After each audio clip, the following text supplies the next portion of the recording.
doing this one? We can pretend that he's here. He usually does one of these. Have you guys seen him? I haven't seen him recently. He is afraid of me.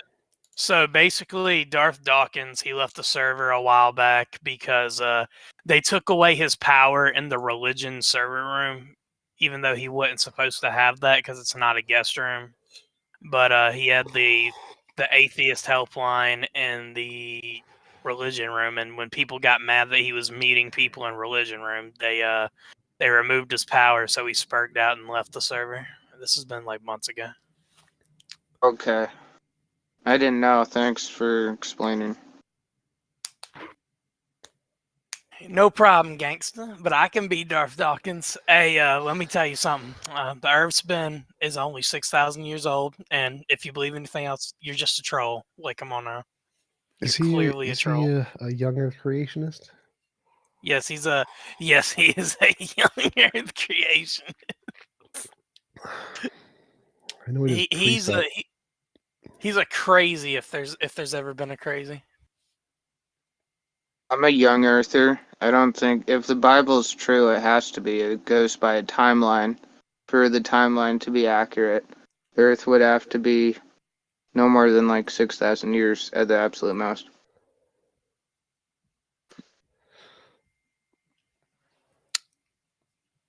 I just can't see that, man.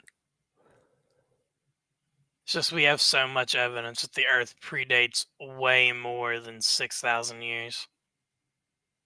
Oh, you can't prove that. There's no recorded history back that far. You're just assuming off of stuff that could have been totally different. There is actually if God really back then. There's recorded history. No, there's not. Like the Bible, I mean, there's some older texts in the Bible, but like we're talking about thousands of years ago. There's an actual recorded history much farther than that. Yeah, there's like Sumerian scripts exist 3,400 BC. Well, that's still acceptable in the time. That's what 5,000 years. Yeah, that could be. Those could be legitimate.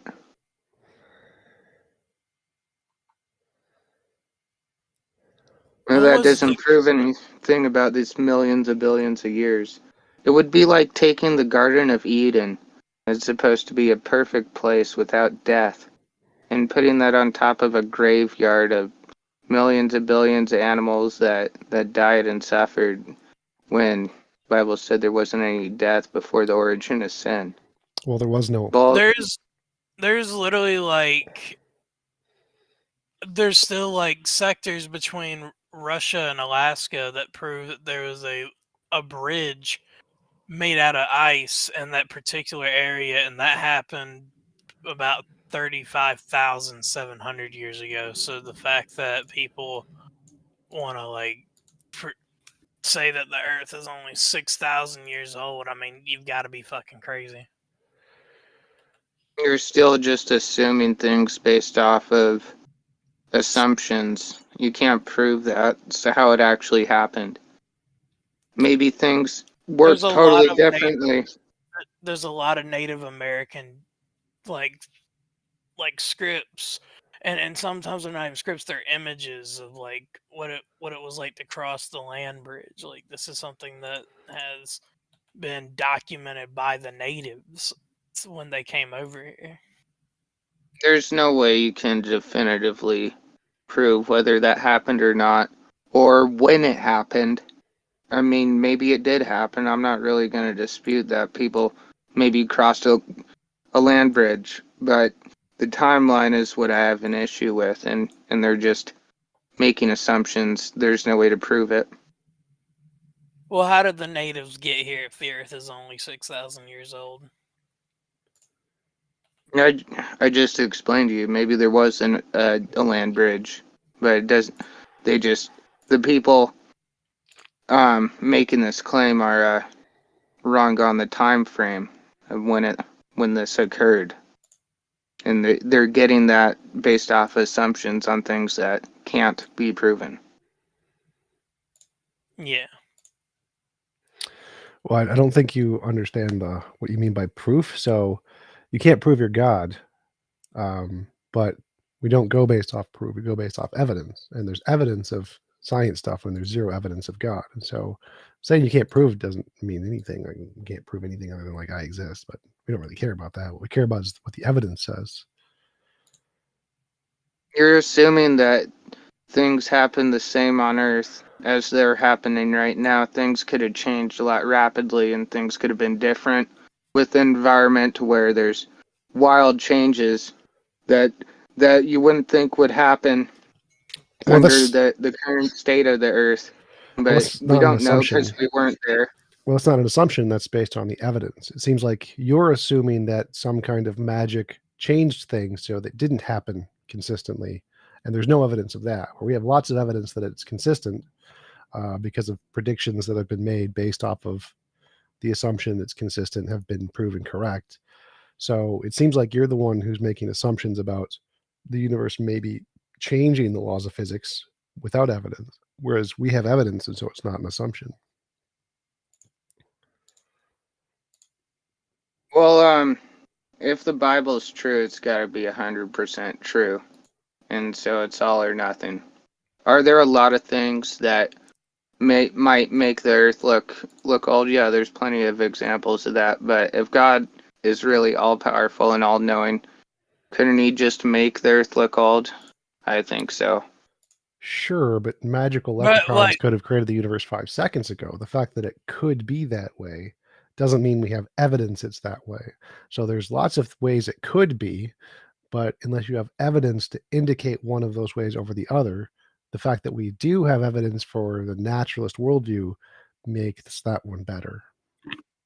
and especially with constant translations from Hebrew to Greek to English, like why are you banking on this idea that everything in the Bible that you've read in the English version is 100% true when there is a lot of words that are in the English version that are not in the Hebrew version? Like there's been multiple mistranslations of the Bible, so the fact that you're like banking on this, if one thing's true it's all true, like it just doesn't add up and it doesn't make sense. I believe the doctrine's 100% true. There's a lot of denominations that try to add and take away from that, and they got Why? it all wrong. Why? Yeah. Why Because do it's you? supposed to literally be the Word of God, and it's supposed to be a supernatural document that literally um, is immune to all this problems with interpretation through all this time. But but when you try to add on to stuff and take away from it, that's where the problem lies. Well, why do you believe it's the inerrant word of God? Like I could say Harry Potter was the inerrant word of God, but just saying so isn't evidence it's true. So why do you think it's actually some God-inspired document and not just a book written by goat herders thousands of years ago? Well, I mean, we have the most documentation of the Bible and it being completely accurately transcribed, way more than any other document by a long shot from that time period. Like, if you believe King Tut was a person that existed and you don't believe in the Bible, then um, it's like you have like a mountain of evidence for the Bible and you have a molehill for that, but people just automatically accept like King Tut's existence as an absolute fact, but Well, want to reject the Bible. I agree King Tut existed and I agree like Jesus existed, but I don't think either one of them had some kind of connection to the gods, whether it was Ra or Yahweh. And so the historical documents, I agree, are evidence that the characters in the stories existed, like the more recent ones, but that's not evidence that they're divine. So why would you think that the number of documents in the historical record would indicate they're divine? And also, we know that there are lots of errors in the copying of the Bible. There's tons and tons of them, but doesn't really bother me. Well, there's this book called The Case for Christ by Lee Strobel. I have read it. This guy's oh, good. Well, you know, he was well, you already know, but I'm going to say it for the audience just briefly. Sure. So this guy's a lawyer, and he set out to put Jesus on trial as like a mock trial to disprove Christianity, and through the process of doing it, he became a Christian, and he researched all the historical evidence for the existence of Christ and whether he actually did these miracles that the Bible talks about, and and that's how he became a Christian.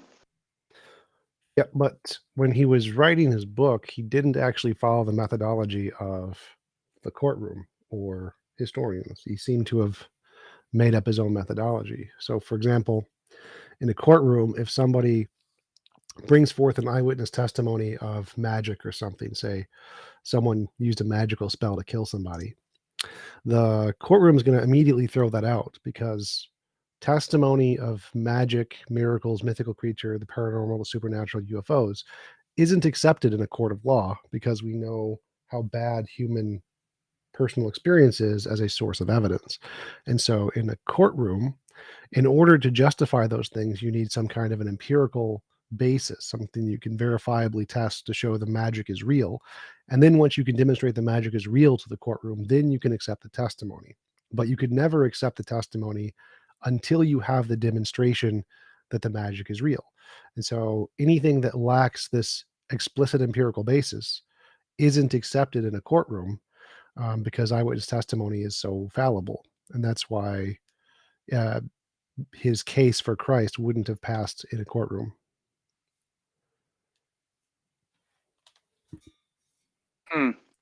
Are you a lawyer?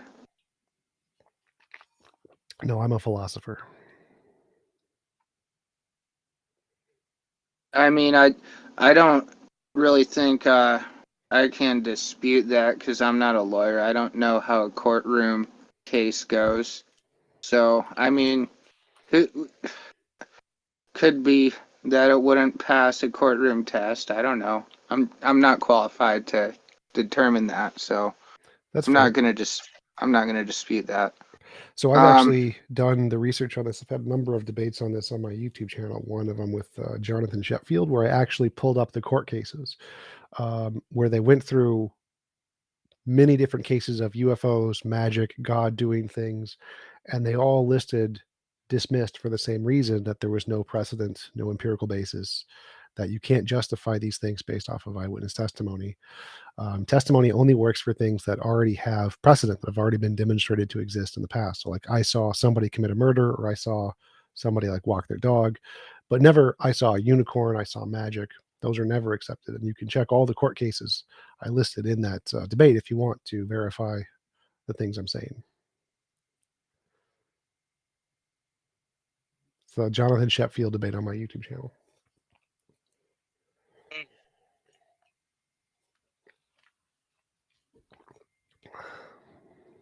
Nice. I'm gonna take a look. Cool. See if somebody else has some questions. I'm gonna head out. All right. Bring Lenny up on here. I feel like he's gonna have something interesting to say. I invited Snowy first, but I'll invite. All right. Boom, owned. I'm first. I'm more important than Lenny. Hell yeah. Yes, go. yes, you are the most important person ever. So true. So true. I agree. But anyways, I'm an atheist too, but I saw your debate with Destiny on objective morality. So you still believe in objective morality? Yes. Okay. I'm just, this probably is not a very great question, but like, how do you demonstrate that with any sort of... You can't. It's a hypothesis. It's a hypothesis. Mm-hmm. So I don't have any proof for it, because if I did, I'd have a Nobel Prize. It's just a hypothesis that I think is true. I think we will discover it in the future, and I make predictions that we will hopefully discover in the future that will confirm my hypothesis. Wait, okay, so like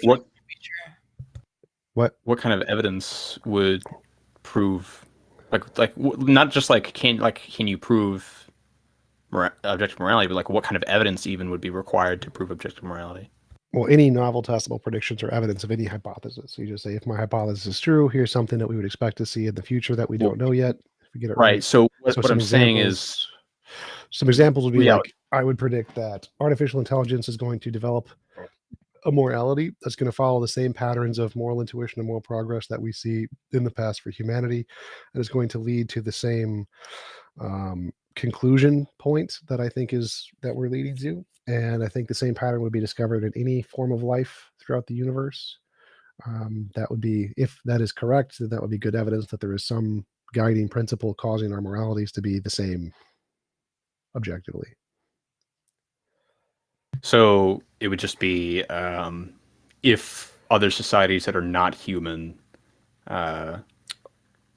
end up developing similar moralities to humans, then that's like evidence to support, not prove necessarily, but to support objective morality, is what you're saying. Yeah. So like if all or most other intelligent life forms in the universe followed the exact same pattern of moral progress, then that would be evidence that the thing causing that moral progress wasn't just coincidence and that there's some guiding principle there. Okay, when you say exact, I mean that's a pretty absolutist thing to say. I mean, like, how can you say? I feel like what would happen there is there would be some difference somewhere in between the moral codes, and then I could point at that, and you're like, oh well, it's not going to be exact. It doesn't have to be exact, right? Yeah, it doesn't have to be exact, but the argument is okay, right. So then, what does it need to be? Generally the same, like anything that would increase the p-value for some event that is higher than random chance or something along those lines. Generally the same? Yes. So like my model says that any involuntary imposition of will is immoral, and that as we increase in intelligence and resources, we tend to see more impositions of will as unnecessary and immoral. And the further along we get intellectually and the more resources we get, the more of these we will tend to see as immoral. And so any society that we see, the more technologically and intellectually advanced, the more involuntary impositions of will they will see as immoral. And that would be the pattern that we would be looking for. If it's the opposite of that, that would be a defeater from our model. Okay. I mean, are there any other... I mean, I'll comment on that, I guess, in a second. But, well, actually, I might as well just do it now. Okay, so would it not be more so the case that not just that any involuntary action, but it would be just maybe any involuntary action that is done due to like a lack of evidence? I mean, like, or like a lack of information. So, for instance, like the reason that we don't let children do nearly as much as what adults do is you could probably just say it's just due to a lack of information on their part. I'm not sure what you're asking. Well, I mean, like, we don't let so we don't let children run into the streets. We restrict things that people want to do, even if they're consenting to it, because they don't know what they're doing exactly.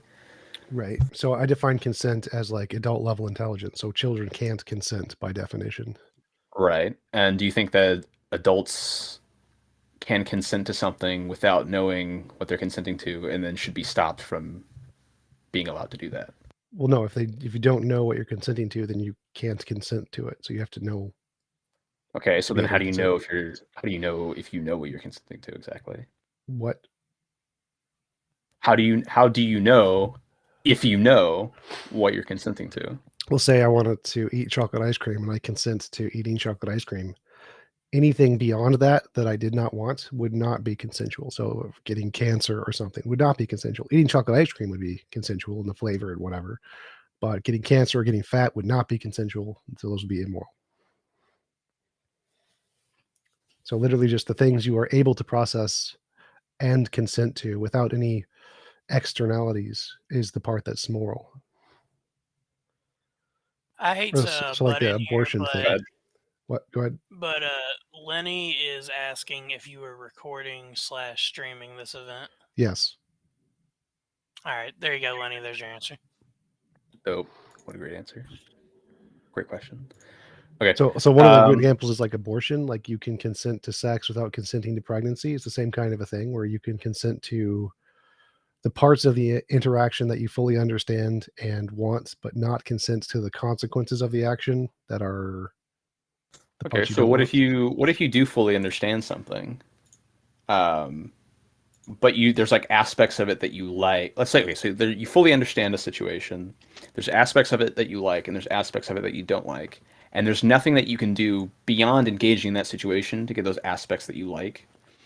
And so you do with the thing, but you don't want those negative things, but they happen anyways because that's the only way for like they have to happen in order for you to get the positive thing. It's like, Well, that part's not are you actually still true. consenting, So, or are you not consenting? Because like you still don't want those things to happen, but you know they're going to happen anyways if you do X. so it's not the case that those necessarily happen to happen. So it's logically possible to say eat 100 pounds of chocolate ice cream and not gain weight. There's no logical contradiction in that statement, and so it's logically. Well, no, I'm just possible. saying if there was, I'm not going to give any specific example because, like, I mean, the thing that you think would be the most moral society is like libertarian free will, literally be able to do whatever you want, and that's not like a physically possible thing. Why wouldn't that be physically possible? Okay, so it's physically possible. Why would a completely libertarian free will society in which everyone is always able to do whatever they want not be physically possible? In the same way that like being all powerful is like in and of itself not possible.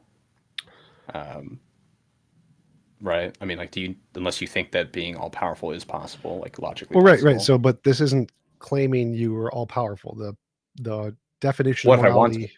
Well, the definition of morality gave is no involuntary imposition of will, and so that means you can do whatever you want with yourself and your universe, but you can't do anything to anybody else without their consent. And no involuntary imposition of will. Yeah, but it's like, I mean, that doesn't mean you get anything you want. That means you get anything you want only regarding yourself and your property. So it doesn't apply to other beings. And so if you imagine everybody got their own universe and they got to do whatever they want with it, that would achieve this principle that I've put forth. And it's perfectly logically possible. There's no contradictions there. Without any other being. Okay, so let's say that like I have my little universe, and then within that universe, I take some inorganic material and I form it into organic material, and then I form that into some conscious being. And it would immediately get its own universe, and you would immediately get its own universe. Yeah. At like what? Like at the expense of my universe? No, it'd just be like magically teleported to its own universe space. Like magically teleported. So it would be impossible for me to ever populate my universe with other conscious beings if they didn't want to be there. Yes, you would be unable to force any conscious agent to do anything they did not consent to doing. So, yes, it would be impossible for you to force conscious agents into your universe. They could consent to entering, and that would be fine, but you couldn't force them to. Well, I don't necessarily know if I mean, they can't consent to being created. Well, that doesn't matter. So, an involuntary imposition of will is once you are conscious, you don't want something. But becoming conscious, if you weren't conscious prior to that, you don't not consent to it. So it wouldn't be immoral to create someone. I'm not an antinatalist. It would only be immoral to create someone and then force them into subservience to your universe or whatever. Do you think we can know what it's like to not exist? Maybe. Maybe? Sure. What do you mean by that? Well, I can know, for example, that I did not exist at some point. I don't have memories like before I was born. I can use that as an analogy to imagine what it's like to not exist. So it's potentially possible to know what it's like to not exist. Sure. Unless you mean like, can you literally have the direct experience of not existing? Like, no, that would be a contradiction. Well, yeah, I mean, kind of. So yeah, I would say no. So then, if you were to, so then at that point, if you don't fully know and you don't fully comprehend what it is to not exist, I mean, you can't consent to not existing, right? By your what you consider to be like. Well, I'm not sure what your argument is there, because I fully comprehend what it is to not exist. No, I understand that. So it's like then you would say, I assume you would say like that suicide is immoral, right? No. Oh, well, right. Okay, so then by that, like you don't need 100% full exact experiential understanding of a thing to consent to it. Like I can consent to eating vanilla ice cream even if I've only tasted chocolate, because I get the general idea. I can use my current knowledge of the chocolate and then infer what the vanilla is like without having 100% knowledge of the vanilla and consent to the vanilla. You can consent to things you don't know about as long as you acknowledge that you don't know about them and say, I'm going to consent anyway. Okay. Whoa. Well, hold on now. So that's well, that's slightly contradictory to what you said earlier, though. It's like you can No. consent to a lot. There's a lot of things that you can consent to that you don't fully know about, but you think you know at least part about it, Well, no, you need right? to be aware that you don't know about it and then consent Yeah, even no, though I you no, know I you don't know about understand. it. Like you can be aware that there's a. I mean, I'm aware that I don't know 100% about basically anything, right? Sure. But there are still things where I would consent to them because I had maybe some sort of either what I did know about them was not enough to dissuade me, or I what I did know about it was actually mistaken in some way. But it's like, what's the It's up to like you. threshold, I guess. It's up to you. Your tolerance for what you think is the acceptable risk, you get to decide for yourself. So for each individual can set a different tolerance level. Okay, well, so well, that's the other thing. So like, then it just comes back down to, is there anything that well, so then you can absolutely consent to something fully without knowing what it is, and through that inadvertently Well, so there's basically lying kill wouldn't be yourself, possible. So like essentially. if I said I want you to enter my universe and you get lollipops and gumdrops, but instead I'm like Hitler or something and get the Jews in, that wouldn't be possible. Like you couldn't falsely give someone information that they would consent to and then have them bound by some extra obligatory laws that they didn't consent to. That wouldn't be possible. Well, you could say, I have a universe. I'm not going to tell you what's in it. Would you like to join it? And it may be just torturous for you. And if they consent to that, knowing full well they have no idea what it's like, that's possible. So if they are aware they don't know everything about it and are willing to accept the consequences, any individual could consent to that. But I couldn't lie to them and tell them false constraints and then have them consent and then be bound by that acceptance. That would not be consent. Okay, I mean I mean they couldn't be bound by any consent though, right? Sure, they could. Like they can their own. Like if I said I want to limit my power, say, and I consent to limiting my own power, then yeah, you could do that. So if you consent to Do you consider lying through omission to be lying? sort of like you wouldn't be able to do that in this case, that would also be lying. Well, so then it just comes down to, is there any information that's being withheld from them that if they were to know it, they would not consent any further? Yeah. And then they don't know whether or not that information is even there. Yeah, but they don't need to. This is like a law of the universe kind of thing. So if that information existed, It's a that law there of the is, universe. yeah. So it's impossible for you to consent to something that, were you to know more information, you would cease to consent. It would be impossible for you to be bound by that consent. So like if I said you can enter my What universe, if you wanted it to be possible to be bound by that? yeah. So like if I said you can enter my universe and you can leave at any time, but say that was a lie or something, or I admitted the fact that you couldn't leave, you wouldn't be bound by that. You'd be able to leave. If I told you you could enter my universe, but you could never leave, and you consented to that, then you would be bound by that if you chose to limit your own freedoms in that way. Okay, so but if I consent to be bound by something, but I consent under incomplete information. I already addressed that. Can't happen. You said it could actually. No. If you consented to not having complete information and accepted the consequences of that, that's fine. But if you don't, then it won't happen. Right, but that's what I'm saying. It's like, so then let's say that I consent. I consent. I recognize that I have incomplete information. And because I recognize I have incomplete information, there happens to be something within that field of information that I don't have, that if I did know it, I would no longer consent to the situation.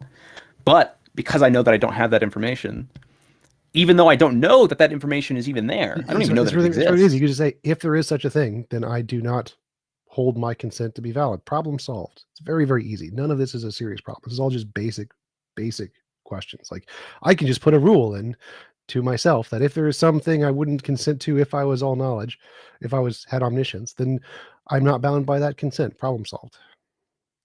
I mean, so is there ever a situation that you can get yourself in where you consensually enter into a situation in which you are no longer allowed to withdraw consent? Yes, if you literally just say, "I would like to be your slave," and voluntarily give up all your rights, you can do that. You consensually Okay, give and up then all your rights.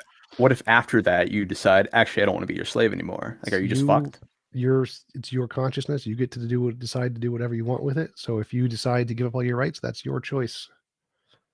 Right, but then you can't like regain your rights, Up to even though you're you. a conscious being. If you decided that you could never give up your rights, that's your choice. Or you could say, "I will be able to reinstate my rights after X years." That's all up to you.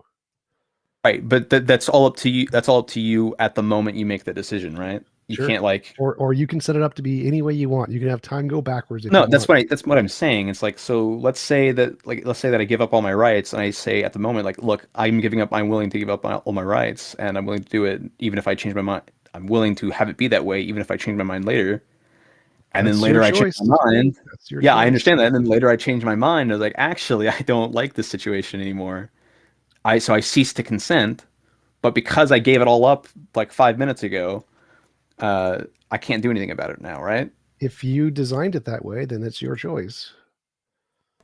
No, it was my choice. It's no longer my choice. No, so you get to determine how your consequences apply to the future, or you could say they don't apply to the future. So if you want to make it so that your decisions don't carry into the future, you do so. It's all up to you. This is very, very basic. There's no problem here. It's not even a You keep contradiction. saying that, but I'm not. Like if you want to be a slave or you choose to be a slave One of and us you is want not to, understanding the other, I think. no, I fully understand you. Like this problem has been solved. This is not an issue. Like if you want to voluntarily restrict all of your rights and freedoms forever, and then you want to and make it so that you can't change your mind, you have the right to do that to yourself and your property. I can't Right. stop you. And then I do that, and then after I do that, I change my mind. If you have But defined because I set it up consent in that to way, you, if you have defined consent to you to mean that way, then yeah, you're fucked. If you've made yourself that screwed up that way, then yes, you're fucked. You have consented to that. So don't so do then it. you can consent to being put into a situation in which you don't No, consent. no. Just, oh my god, you just No. If you consent to giving up all of your rights to the future, then you have consented to it. yeah, and then you stop consenting. If you decide that, if you define consent in such a way that applies eternally in the future, which you have the right to do, then no, you fully consented to all the things that happen to you forever.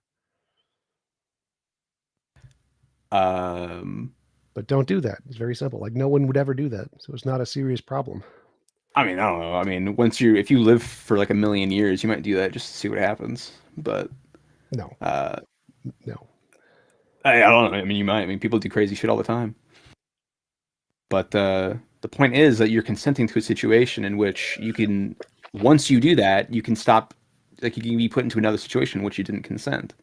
No, if you've consented to that exact situation to never being able to revoke consent, then you've literally consented to that. So this is not an issue. It's very, very Except basic. you consented to it when you had So that if I incomplete information. consent to all future states of my non-consensual actions, that's you consented. You've given consent to all of those things already.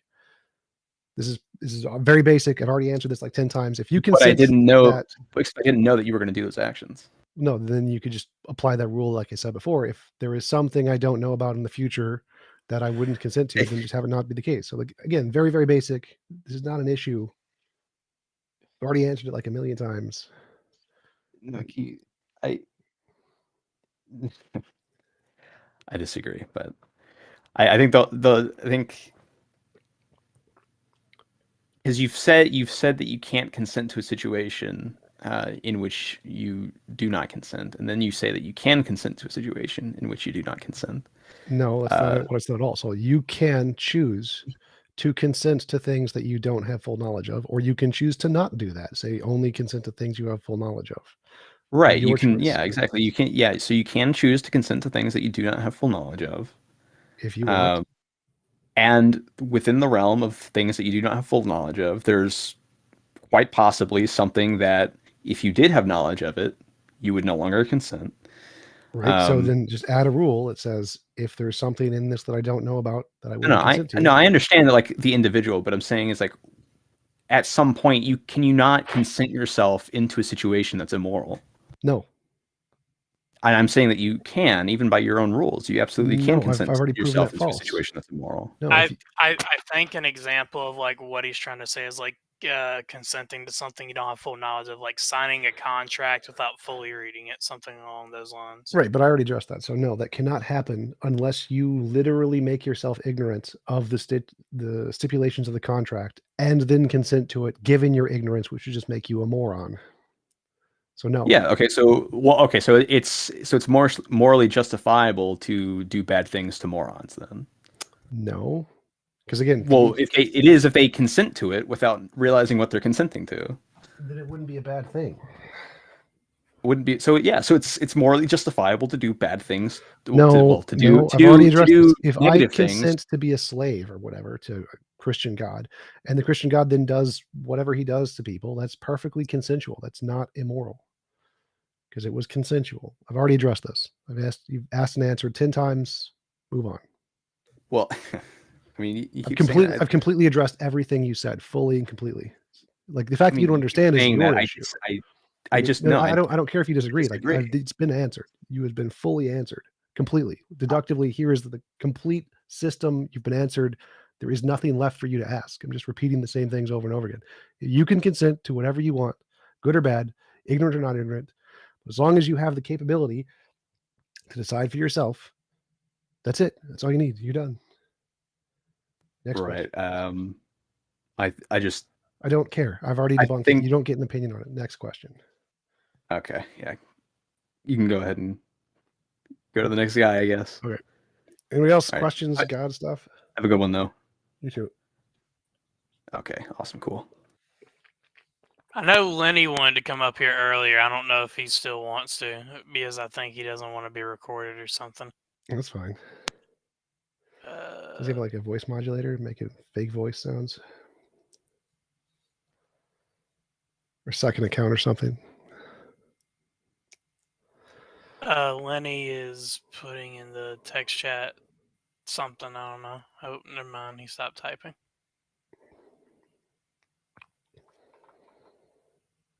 You wanna bring a Darwin up here? He might have some questions. Oh, Wee has his hand up. All right. Hi. So is this for atheists to talk, or is it for religious people to ask questions? Either one. Go for it. Okay, so I'm a Muslim, Okay. and people keep bringing up contradictions, and I don't think they're true, because there's a lot of people who refute it. So it's not true. So it's still the word of God. It's the truth.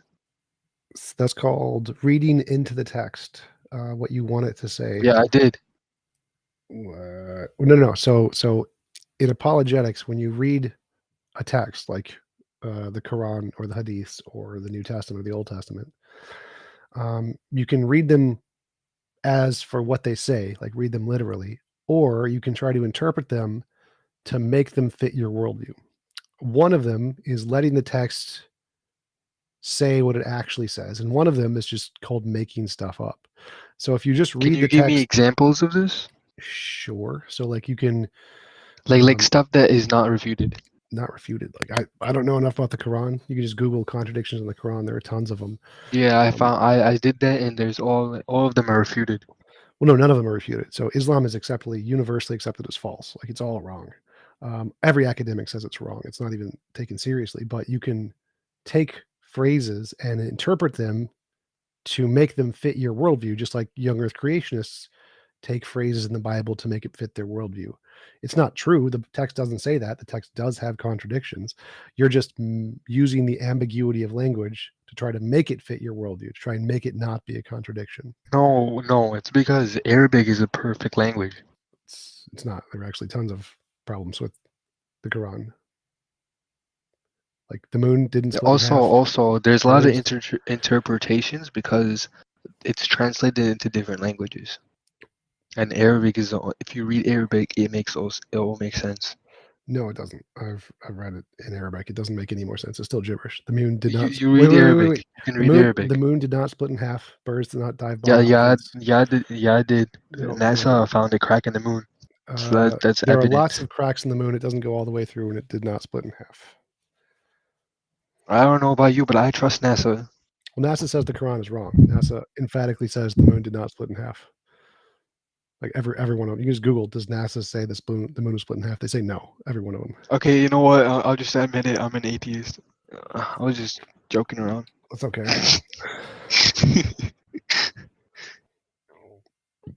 Anybody else? Oh, we got Isan. What's up? I was about to say he's had his hand up since the start of this. He just kept leaving and joining back. It's okay. Are you there, Isan? Hey, hello. Hey. Sorry, I'm traveling, so there will be a little bit of background noise. If that's okay. No problem. Okay, so I wanted to ask you a question, like something that we were talking about in the chat is like, so you agree to consensual necrophilia, right? Yep. So, like, if I Oh. die, I can give my body to somebody and say, you can do whatever you want with it, and that's not immoral. Right. Okay. So I mean, this is one big problem with a big difference with religion and atheistic sort of view. That in religion we believe we have soul, right? Yep. And Well, is your soul in your body? Yeah, like even from a, let's say, a naturalistic sort of view, it's like a life form is sort of a consciousness that can build itself a self-managing biological vehicle. We can call that soul, even though the religious interpretation would be much deeper than that. But anyway, so last time I discussed with you, I couldn't even discuss the empirical part of the sort of evidence for God, and I only gave the basic argument that we are all. I mean, there are many scientists and cognitive scientists, neurobiologists, and so on, who in their science literature talked about how people have an innate receptivity to believe in God, like a natural disposition to believe in God, because that's how it is for us, all of us. Wait. So why do you think that people having a natural disposition makes it more likely to be true? People have a natural disposition to believe in thousands of fallacies, biases, illusions, delusions, misconceptions. We have names for them: anchoring bias, appeals to authority, appeals to majority, appeals to emotion, appeals to consequence. Yeah, but that's not what the scientist is. I'm sorry again. There's too much. Yeah. So that's not what the scientists just discussed. They're not saying we have natural inclination for something like rape or something. It's only a few things, only some 4 or 5 things. Like for example, one other. Wait. So just to clarify, scientists say there are tens of thousands of things that are natural predispositions of humans. It's like part of our biology. Type 1 and type 2 errors are one of the common ones. These are things that were beneficial for evolution that are completely false. And religion, this natural proclivity to believe in God, is one of these things. It's no different than any of the other fallacies, biases, illusions, delusions. This has nothing to do with rape or particular examples. It's just biases the human brain has for certain kinds of facts which are false, provably false. So like anchoring bias, if you can use numbers and weight things and say bigger numbers before saying smaller numbers, and it makes people feel like the smaller number is more significant than it is, or less significant depending on how you frame the numbers. Or loss aversion bias, if you invest a lot of money, you're more likely to invest more money because humans have a tendency to try to invest more to try to prevent loss, even though it's the exact same as if you didn't invest any. So there are lots of things the human brain does which we know are false. The fact that we have this proclivity. Yeah. Okay. Okay, but that's not really what I'm talking about. Like what I'm talking about are some things that are biologically rooted in us as humans. Well, that's what I was This is talking about what the too. All of scientists. those things are biologically rooted us in You're humans, talking about the biases. but those are also That's a different area. biologically rooted in us in humans. Those are the same. Yeah, but like it's not something that we're predisposed to, like in the natural sort of what's it called, the innate disposition. Like there are only a few things, 4 or 5 things Well, no, that no, no. the That's scientists. that part's wrong. There are thousands and thousands of things that are natural predispositions from biology. Tens of thousands. Biases. Those are like some tendencies, right? What, But that's not the same what thing do you as, for think is the example, the. difference? Because those in all philosophy and all of science and all biology, they're the exact same. The tendency to be religious, the tendency to believe in type 1 and type 2 errors, those are the exact same. Hyperactive agency detection system, exact same. Anchoring bias, exact same. So what do you think the difference is? Well, I don't remember exactly, but there's a categorical error we're making here. But the main point was that, like for example, so the one other one I keep trying to mention is example, we have this sort of disposition for pair bonding, which is also found in some animals, not all animals, but a lot of animals, right? So I'm trying to make again, the basic argument I gave last time was that if we are naturally inclined to believe in God, then that makes it justified to believe in God from a pragmatic point of view, because as long as there isn't a sort of some reason as to why we should we should undermine the natural inclination, and then there's the question about how is this even possible in Wait. So go back. reality? I want to address the first point. I want to address the first point you said there first. So, first thing is we aren't dispositioned towards pair bonding. That's actually a recent social development. Humans have not been like that for the vast majority of human history. So that's false.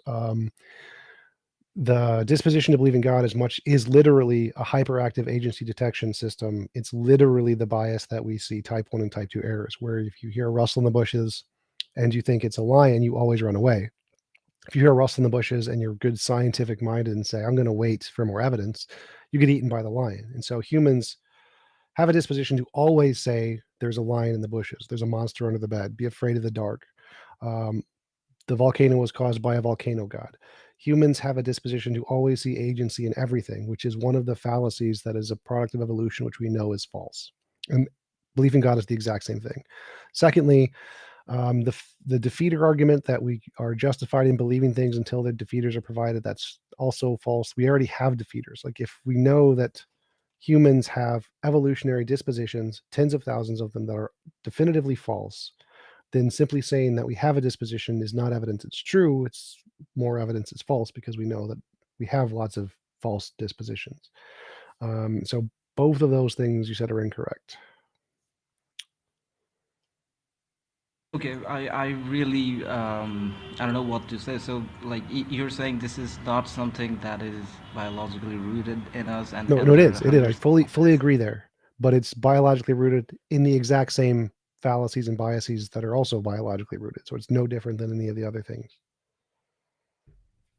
Well, again, I said that the scientists would disagree with you on there. Well, no, But I know all of the scientists. I've had them on my channel. You can.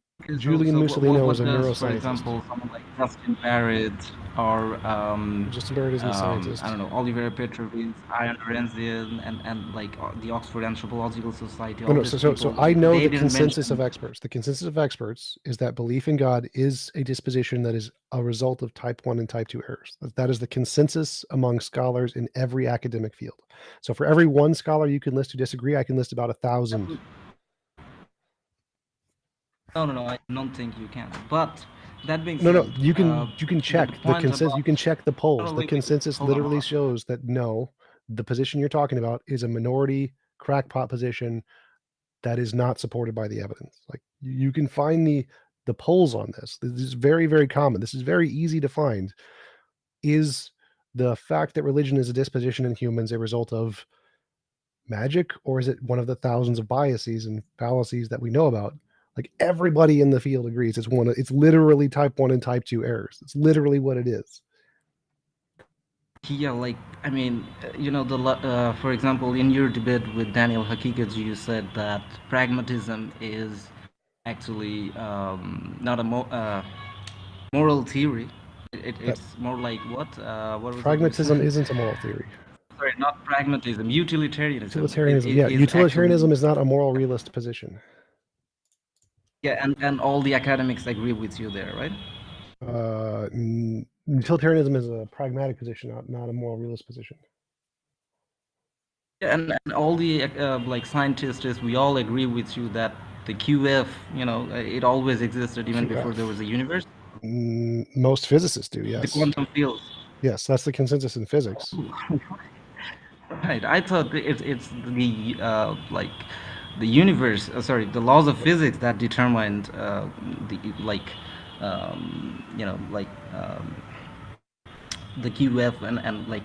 Well, no, the like laws matter of is physics just one are a aspect. result of the quantum field. So the quantum fields are the things that created the laws of physics. The laws of physics don't just exist. Oh, okay. So, like, yeah, okay. And all the scientists agree with you there. All right. Yeah, you can find the poll on it. Anyway, It's called A Snapshot of Foundational Attitudes for Quantum Mechanics by Schlosshauser. There are literally polls on this, yes. Oh, okay.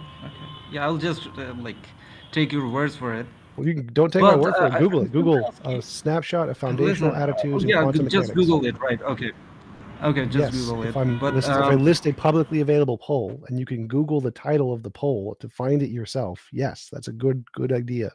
Yeah, I just hope that your fans, like whoever it is that follow you, should actually check this out. Yeah, I've posted it and showed it on my stream. You can literally find it. They have done this, so my site actually does do the research. Yes. Okay, I wanna discuss that a little bit later, but before that, there's this other part about you asked. Okay, we have more other sort of what's it called, like uh, intuition for other things. So like for example, science, logic, empiricism, and so on. No, none of those. So those how do aren't you intuitions. prioritize? How can, on what basis can you prioritize? The ones that we can What basis can demonstrate you correspond prioritize to them? reality and the ones that we don't. So like math and science and logic you can use those to make novel predictions about the future, about things we don't know yet, and get them right. Whereas the biases that are wrong make predictions about the future and get them wrong. So that's how we tell which ones are right and which ones are wrong. So it's like sort of natural selection? No, it's novel prediction. No, I said natural selection. Right, it is not natural selection. Natural selection is not how we do it. We do use novel prediction. Then so again, and then like if you are going to accept. Oh, okay, all right, but then in that case, why isn't the belief in God also prioritized the same? Because all of the novel predictions for God-based belief fail. That's why.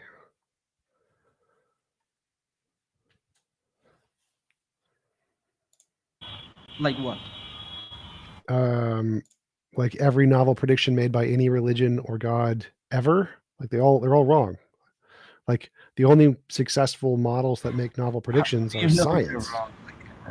What?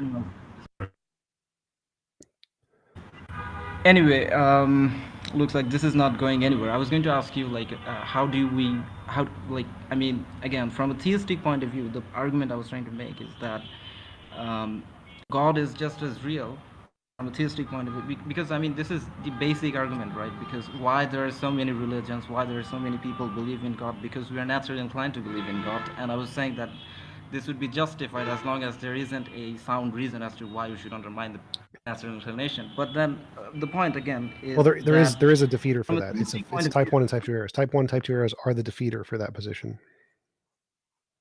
No, it's not. I know about some things about type 1 and type 2 error, but it doesn't justify anything about why we should undermine the natural inclination. It literally does that. So, like, if we hear a rustle in the bushes... It shows that there is a natural inclination. Let me try to explain this to you. So, if we hear a rustle in the bushes, we as humans tend to think it's some kind of a conscious thing like a lion or a ghost or a spirit because of evolution.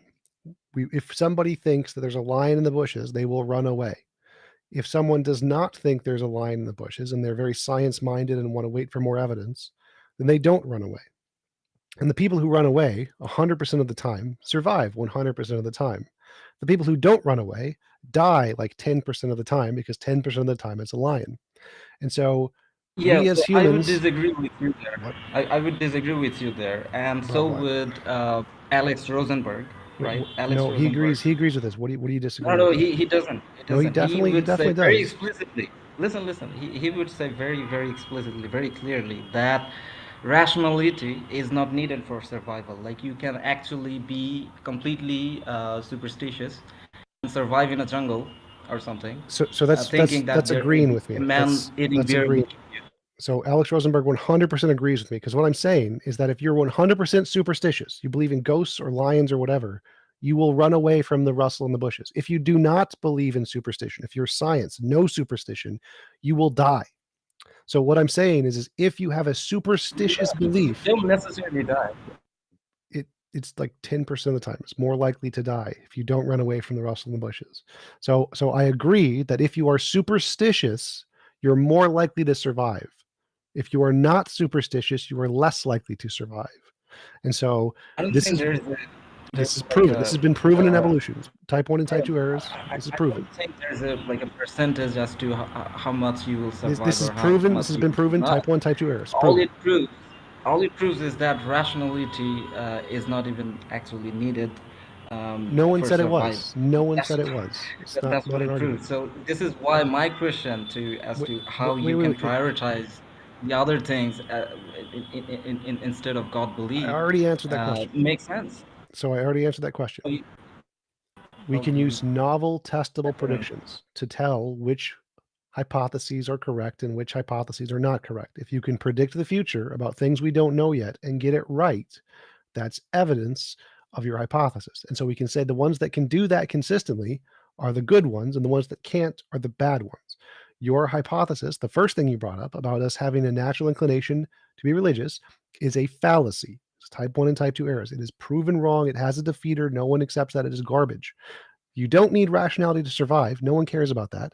What we care about is which models can accurately predict the future. That's how we differentiate between the two. So yes, we do have a natural disposition to believe in gods. We know that's a fallacy that lots of humans have, just like all the other fallacies. So no, it is not justified because it has a defeater, which is literally type 1 and type 2 errors. That has nothing to do with the topic of whether or not you need rationality to survive. Claiming that there's a defeater to this, but I don't think anyone actually agrees with you there, because every scientist agrees with you there. Religion helped us survive. Yes. Also in so many. Yes, it does. So I agree. So I agree. It does. It doesn't make it true. Yeah. So so like, in what basis are they true or false? Like, again, if you say truth predictions, is correspondence to reality. It has nothing to do with survival. Religion makes lots of predictions which came true. Like for example, we as Muslims, we have to stay clean, right? What? We have to wash our hands and feet like 5 times a day. And before there was germ theory. There was any theory about like anything. We stole that from the Greeks, so that's not a prediction. That's a post-diction. Well, that is sort of a prediction. Prediction. A novel prediction is predicting something that nobody knows yet and getting it right. Stealing the idea of washing your hands from the Greeks is not predicting anything. Yeah. It's predicting sort of survivability. What does the word prediction mean? Prediction means like something like, explain it for me. Like, what do you mean by it? Like, what was the point? Prediction is to be able to say something that's going to happen before anybody knows it's going to happen. So in that case,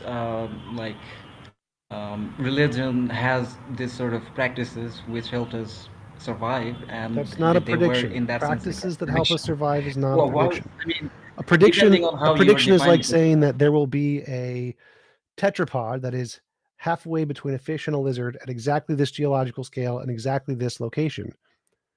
And that was found by evolution. It's called tiktaalik. That's a prediction. A prediction is like saying that the comet Apophis is going to come across every 2,000 years and get it right. That's a prediction that science made. A prediction is saying that the curvature of light around the sun is going to be exactly this degree because of general relativity. Then they checked it and, hey, Einstein was right. That's a prediction. It's predicting facts about the universe that we don't know yet and getting it right. That's a prediction. So how about predictions like, for example, we have in the Quran that the visible universe began to exist? It does not say that. Sorry, what? It doesn't say that. Like, that's not a prediction. It does. It literally talks about the beginning of universe. That God created it. Yes, and there are hundreds of many more predictions. well, that's like, not a for prediction. example, Like you have two options. Life requires. So like Well, there's either everything began to exist. The way you defined it, I just gave. No. So a prediction is. Anyway, like, I don't think this is going anywhere. To that's be fine. honest, That's because, fine. like, So I need shush. Making up. So making up. yours one, is not a type prediction. two, Yours is not a error prediction. refused, natural. So a prediction is something specific. He left. No, I moved him to the audience because he wouldn't shut up. So a prediction is Right. the ability to know something we don't know yet before we know it. And saying that the universe began tells us nothing, because guess what? God still existed. So the universe as an everything did not have a beginning in theism because God still existed. And in physics, the same thing is true. Our universe having a beginning is not everything having a beginning. There is a quantum field before the universe. Nobody thinks that literally everything began at the Big Bang. So the consensus in physics is that all natural world did not begin to exist. There is no evidence of that. Our universe, the local universe, began to exist.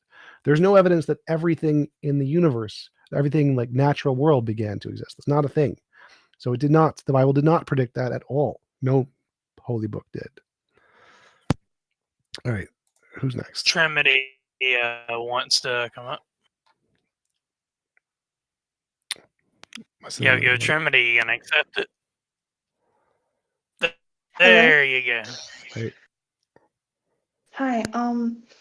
So I was just curious earlier because I joined and you were discussing consent.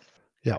And so you said that dead people can consent as long as they consented prior to death, right? Sure. And that raises the question that once you also said once you enter an agreement that requires your consent, no matter what happens afterwards, since you gave your consent once, you continuously give your consent. If you agreed to that situation. Okay, and what situation, like, could you give me an example of that? Well, like if I said I will give up my consent and be your slave for eternity or whatever, and then I can't revoke my consent, and I wrote that into the agreement myself, then that would be me consensually giving up my ability to change my consent status. Okay, what do you believe that there's any like barriers or boundaries for consent? Whichever ones that you establish. No, I mean, do you believe that there are people and things who can't give their consent? Oh yeah, sure. Kids can't consent. If you don't have intellectual, like people who have mental handicaps can't consent. Animals can't consent. So yeah, in order to consent, you need a certain level of intellectual development and maturity. Okay, so in order to consent, you have to be aware of the situation and you have to be able to sorry about that.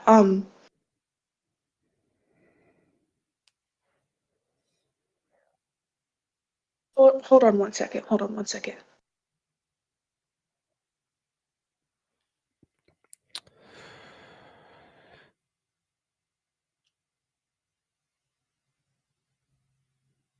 Also, while she's Sorry about that. oh no, never mind. No, you can go ahead if you have something to say. I just wanted to ask you, TJump. Wow, after she's done speaking of Lenny saying he wants me to speak on his behalf, but he still wants to come up here. Oh, that doesn't make sense, but okay. Just want to let you know.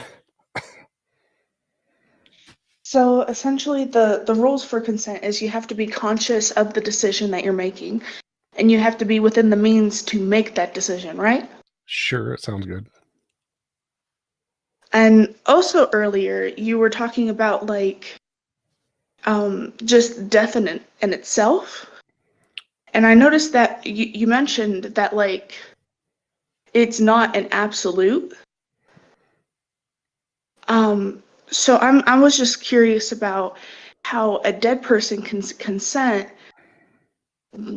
even though they consented prior to death, but as they're not they how. Property rights. So like I can consent to give you my trading cards, whatever. My body is like my trading cards. It's my property. And after I die, or even before I die, say I could like transfer my consciousness out. I could then give you my body to do whatever you wanted to, just like I could give you a shoe or whatever. It's like it's a property right thing.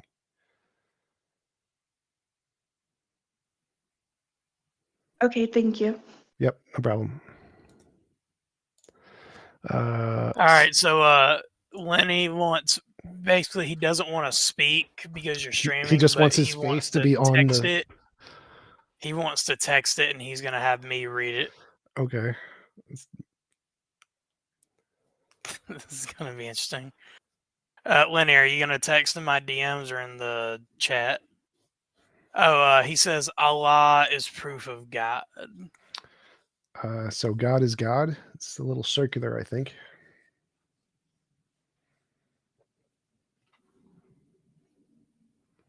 He says a circular question mark. Allah is the name of God. And so like if I said X is proof of X, what does that tell you about X? Does that show X exists? Well, no. Circular reasoning, begging the question fallacy, is having your conclusion be in one of your premises of the argument. And so if you say God proves God or Allah proves God, you could say that about anything and it would never be evidence because it's circular reasoning. Lenny says circular is infinite like God's power, therefore circular reasoning is proof of God. That is not correct. So again, if you can have a system of truth, like a truth table, and no matter what you put in, if it always comes out truth in the end, then it's proved it's not evidence. So that's why circular reasoning doesn't work for anything. It doesn't matter if you think it has all powerful or not. It doesn't matter what properties you put in for it. It's equally as bad evidence for anything of any properties.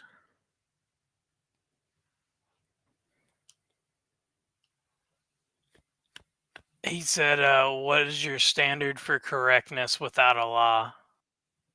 Reality. By the way, the rest of the people in the chat are saying Lenny is trolling. Probably. I don't mind. Like, as long as I get views, I don't care if people troll. He says reality is a law. That's what he's saying. No, it's not. Reality is all that exists. So are you saying Allah is my butt hair? And he said Allah is in the Quran. Well, if Allah is in the Quran, then he must not have created the universe because the Quran is a book. So if he's in a book and that's it, then he didn't exist prior to whoever wrote the book. Now he's asking, can you prove that Allah isn't reality? Sure, because the Quran doesn't make novel testable predictions. It's incorrect. The things in it are false. Therefore, he did not create the universe. He says it does. It predicts atheists go to HE double hockey sticks. Well, as soon as like you could die and then go there and then bring back evidence of that being the case, then that would be great. That'd be a phenomenal novel testable prediction. If we could die and then go to hell, that would be great evidence. Unfortunately, hasn't happened. He said we can test this with the hadiths of the Prophet. Well, the hadiths are all wrong. So, like, the moon didn't split in half. Birds did not dive bomb elephants. Sperm does not come between the hip bone and the back or whatever. Like, it's just wrong about things. Salt water and fresh water do mix. It's wrong about that. So yeah, the Quran, the hadiths are wrong about a bunch of stuff. He says salt and fresh water don't mix. Oh, they do mix. There's actually literally an ocean where fresh water from rivers goes into the ocean with the salt water, and they literally mix. Lenny Literally. says he has proof that salt and fresh water don't mix. Again, what do you think happens when rivers flow into the ocean? Is it magic? Does it magically not mix?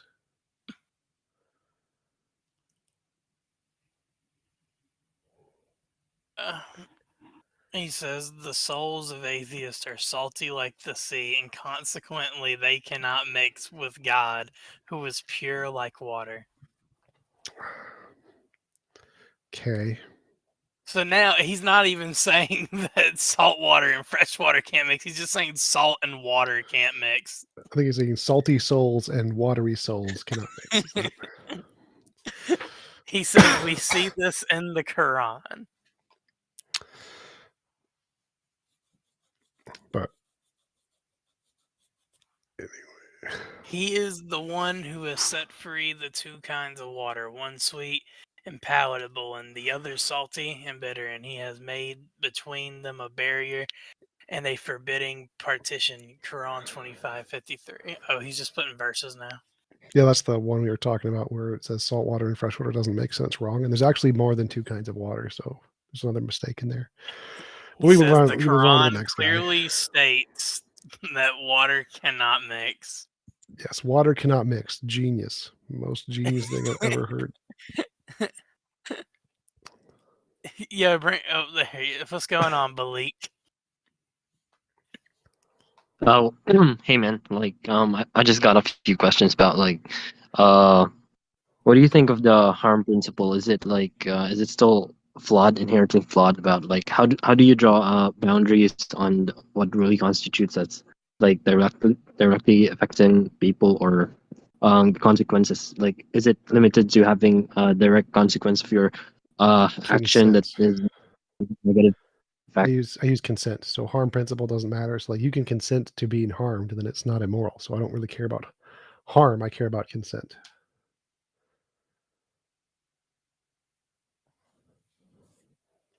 Okay.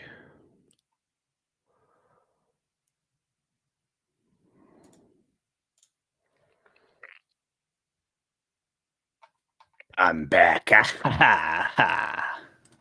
Right. Thanks for inviting me back.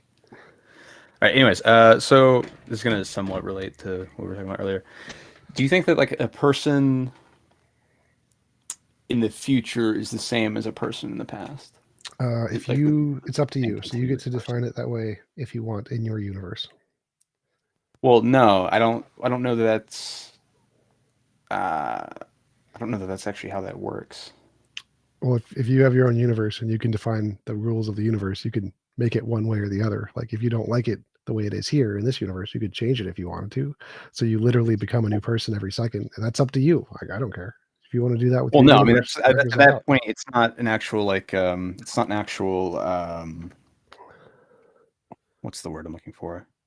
That's not an actual description of reality. That's just playing word games. Then no, like literally, if you want to set up your like what universe, I'm saying is in the universe, like in the universe as we are, right? How I am now, 5 minutes into the future from now, or 5 minutes. Yeah. Past, In our universe, typically, I think we're the same person. Yeah, sure. Identity persists over time. Okay, so you think that we are? Yeah. I would disagree with that, I guess, and then I guess I would say that you're not the same person that you were 5 minutes ago, because the person you were 5 minutes ago does not have the same knowledge that you have now, and like you're not the same person as you were when you were 6 or 7. Not just because you didn't have the same knowledge, but also because you just physically you were you're basically completely and utterly different. I don't care about knowledge. I care about the persistence of conscious experience. I think that your conscious experience is the same persisting conscious experience as the one you had as a child, even if the knowledge you changed. I don't really care. Okay. I actually don't know this about you. Are you what do you think consciousness is exactly? Or not exactly, but whatever you what it's like to be something, qualia, direct experience. What it's like to be something. Do you think that it's a a purely physical process, or do you think it's something that transcends physicality? No, I'm a materialist. So you think that it's a purely physical process? Yeah, everything is physical. Okay, well, so like, let's say that, ship of Theseus, the brain, slowly swap out every single cell, every single atom, even for a different atom, until at which point you have no more of the same atoms. Is that still the same person? Yep, because the person, the consciousness is the process that the atoms is producing, not the atoms themselves. And so it doesn't matter if the process was continued by multiple different sets of atoms. Okay, so it's the process, not the actual physical makeup. It's the physical process, not the physical material. That's what you're saying. Right. I hate to interrupt you, gentlemen. I have to head out. Thanks for having me, TJump. Yep. See you later. So like the heart pumps blood, and that's its process. It doesn't matter if you replace parts with the heart with like, I don't know, silicone, it's still going to pump the same blood. And consciousness is the process that the brain is doing, which is physical. It's physical, it's energy, it's matter. Well, it'll pump the same blood, but it's not the same heart, though. No, the you is the pumping. So the consciousness is the pumping in this analogy. And so as long as the pumping is still going on, it doesn't matter what's doing the pumping. So if you switch out the parts, it's still doing the pumping, so it's still you. The process is the consciousness is you. Okay. If your physical brain, as it is right now, well, I guess maybe not as it is right now, because but you as you are now, and then you lost all of your memories. I mean, would you still be the same person? Depends how you define person. Would you be the same consciousness? Yes. You would be the same consciousness? Yeah. Like if the consciousness is the process done by the brain and your brain loses access to one part of it, it's still the same process, just doing it less successfully. Okay, if I took away all of your memories and then I swapped out all the physical thing, I mean, at that point, it seems like you're saying it's the brain then. That's the physical aspect of it. The process done by the brain. Right, but if I take away all your memories and then I swap out your physical brain with a different physical brain that's oriented identically, so now you neither have the memories or the physical brain. How are you the same person still? As long as you still have a consistent process that never stopped and was still produced in the same general location, then yet still you.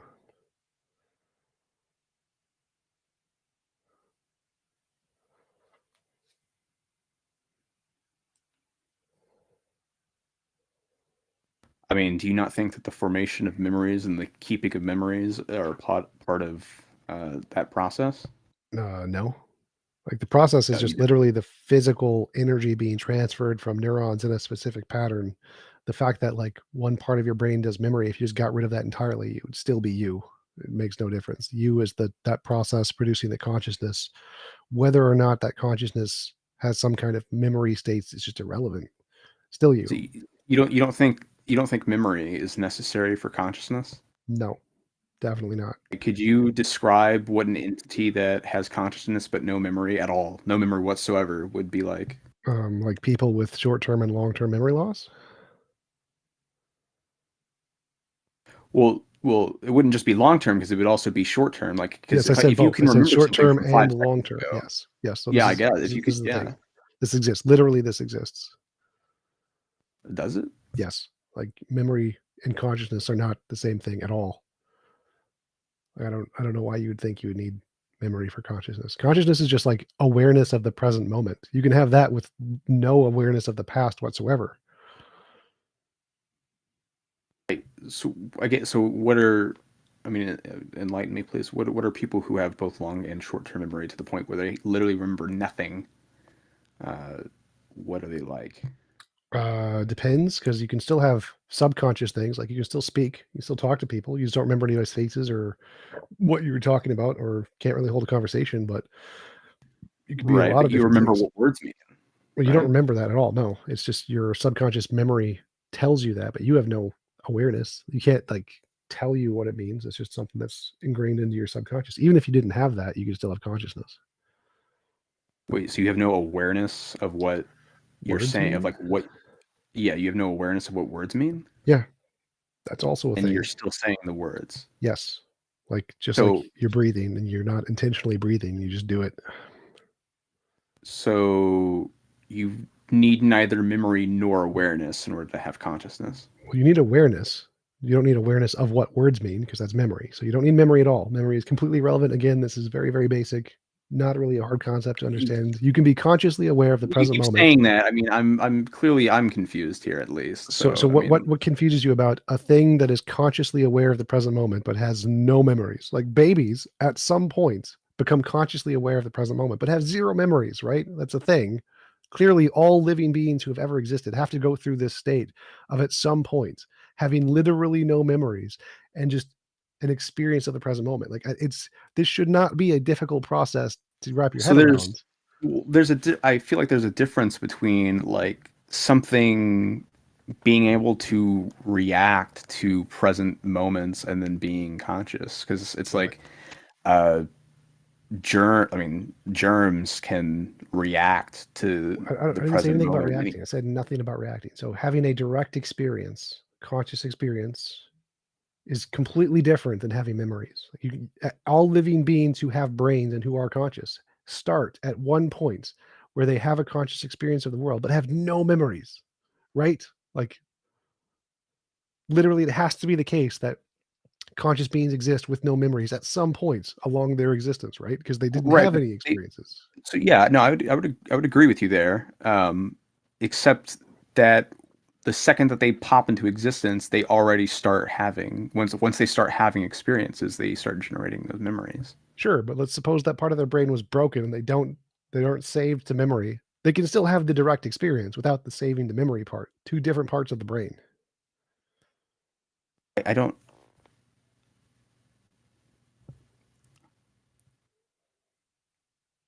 Again, I'm trying to even imagine what that would even be like, because I'm kind of struggling with that. I don't see how you can have a conscious experience and not have memory.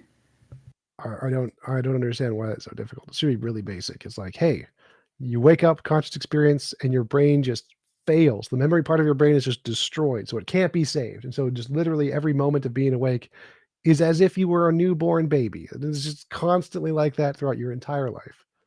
No memory. Like it should not be that hard. I mean, I don't even think it would be as if you were a newborn baby. Even newborn babies have memories.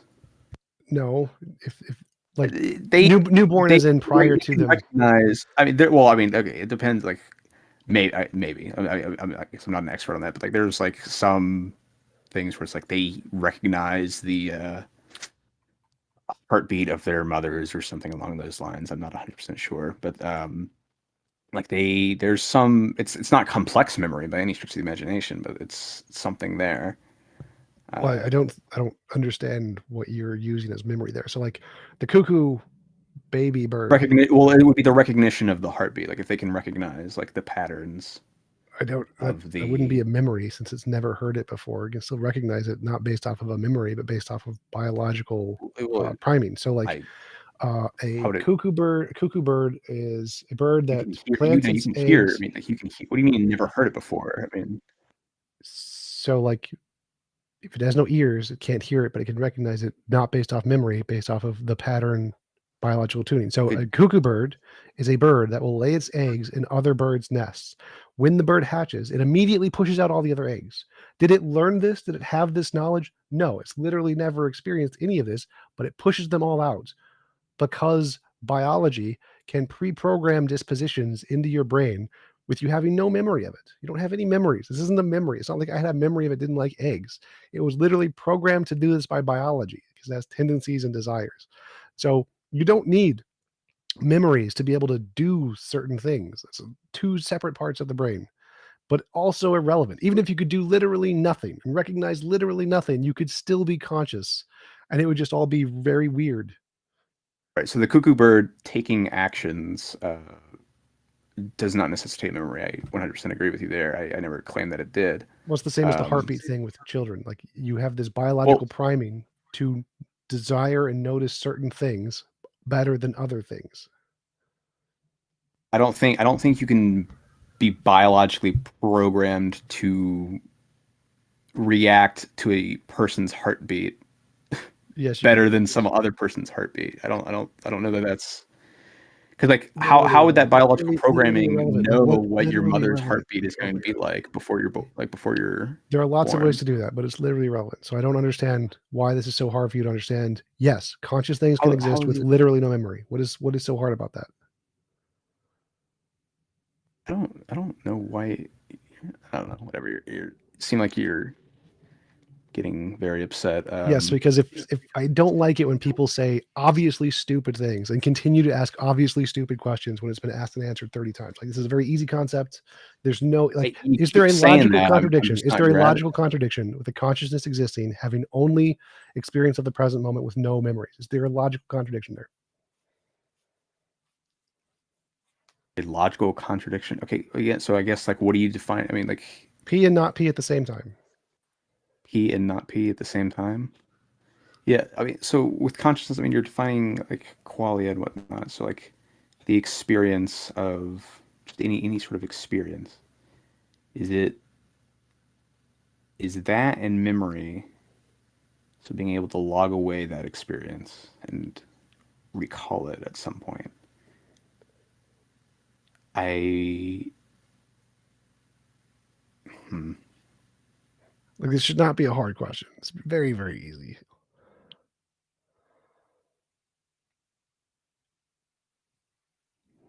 How do you have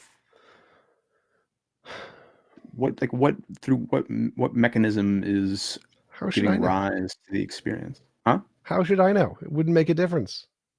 Like, literally, I could say anything. Magic. I don't care. Makes no difference to the argument what mechanism is producing the consciousness. Irrelevant.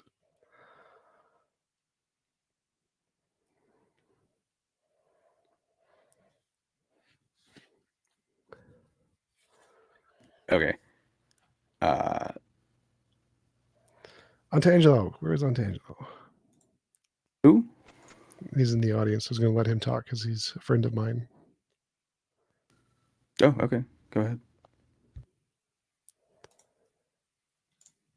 Hey, Antangelo. How's it going? You're muted. Might have to check your mic settings. Oh, I'm there you sorry. Okay. Yeah, fine. Thanks. Happy Easter. go. Oh, yeah, it's Easter. Forgot. Yeah. Well, I was listening to the conversation, and I think that you need actually to start from the beginning. And I don't Which see, conversation? in regards of the origin of consciousness, and if it is just a transition, an evolutionary transition of matter becoming conscious. And I think you need to start right from the beginning. And in my understanding, it is not conceivable how suddenly matter could start to become conscious and start to comprehend logic and math and language and start to think and have imagination and memories and all this kind of stuff. It makes no sense to me to imagine that this could ever be possible, and it has also never been demonstrated actually to happen. Sure. Well, I would say that it isn't conceivable for me to imagine a all-powerful sky daddy who exists outside of space-time and created the universe and sent his son to fix his own problems of forgetting to put a fence around a tree. I think that is even more inconceivable to me. But luckily, it doesn't make a difference to reality what we can conceive of, so it's not really relevant. Well, yes, I think it is. I think it is also a little bit about intuition involved because we do not have access to ultimate reality. And I mean, the question boils down to what is at the beginning? Is it physical matter? Is it the physical, or is it the conscious, intelligent, powerful mind? And I think that it is far more plausible to imagine that a far more intelligent, powerful mind at the beginning created beings similar to him, which he had a reason or a goal or to create, these beings dependent to him. Of course, it is something which is a big mystery. We cannot understand why there is something rather than nothing. This is an unanswered question. And God just says, I am. So that you cannot go further. I understand what you are saying. It is very difficult and mind-bending to think about this and just imagine that why are we here? Why is there something and rather not nothing? But the question is, put both propositions on the table, which makes more sense. And I think thinking that matter can become conscious, that makes less sense to me. What do you think makes more sense, a potato or quantum entanglement? I don't understand your question. Well, like what makes more intuitive sense? What is easier for you to understand? Potato, like the spud, or quantum entanglement, which is easier to understand?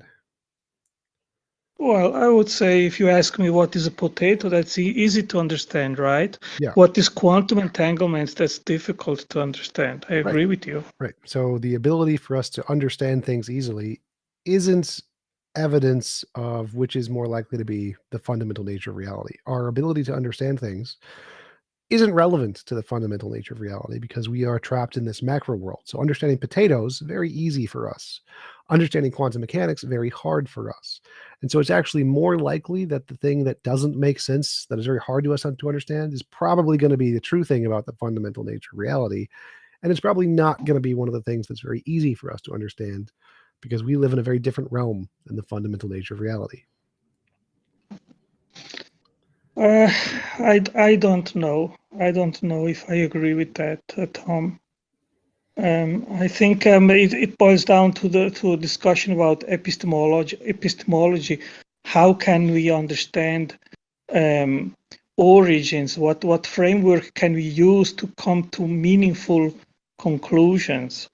Well, I think you're skipping a step because that would be trying to use the methodology you already like without first demonstrating it works. And so, like, can you name a time where it's easier to understand, like physics, chemistry, biology, any progress that's ever been made in any of those fields has been easier to understand than our everyday lives, potatoes, farming, horses? Like, do you think that's ever been the case? Or do you think all scientific progress usually becomes harder to understand the more we go into it, which is why it requires higher levels of degrees to get there?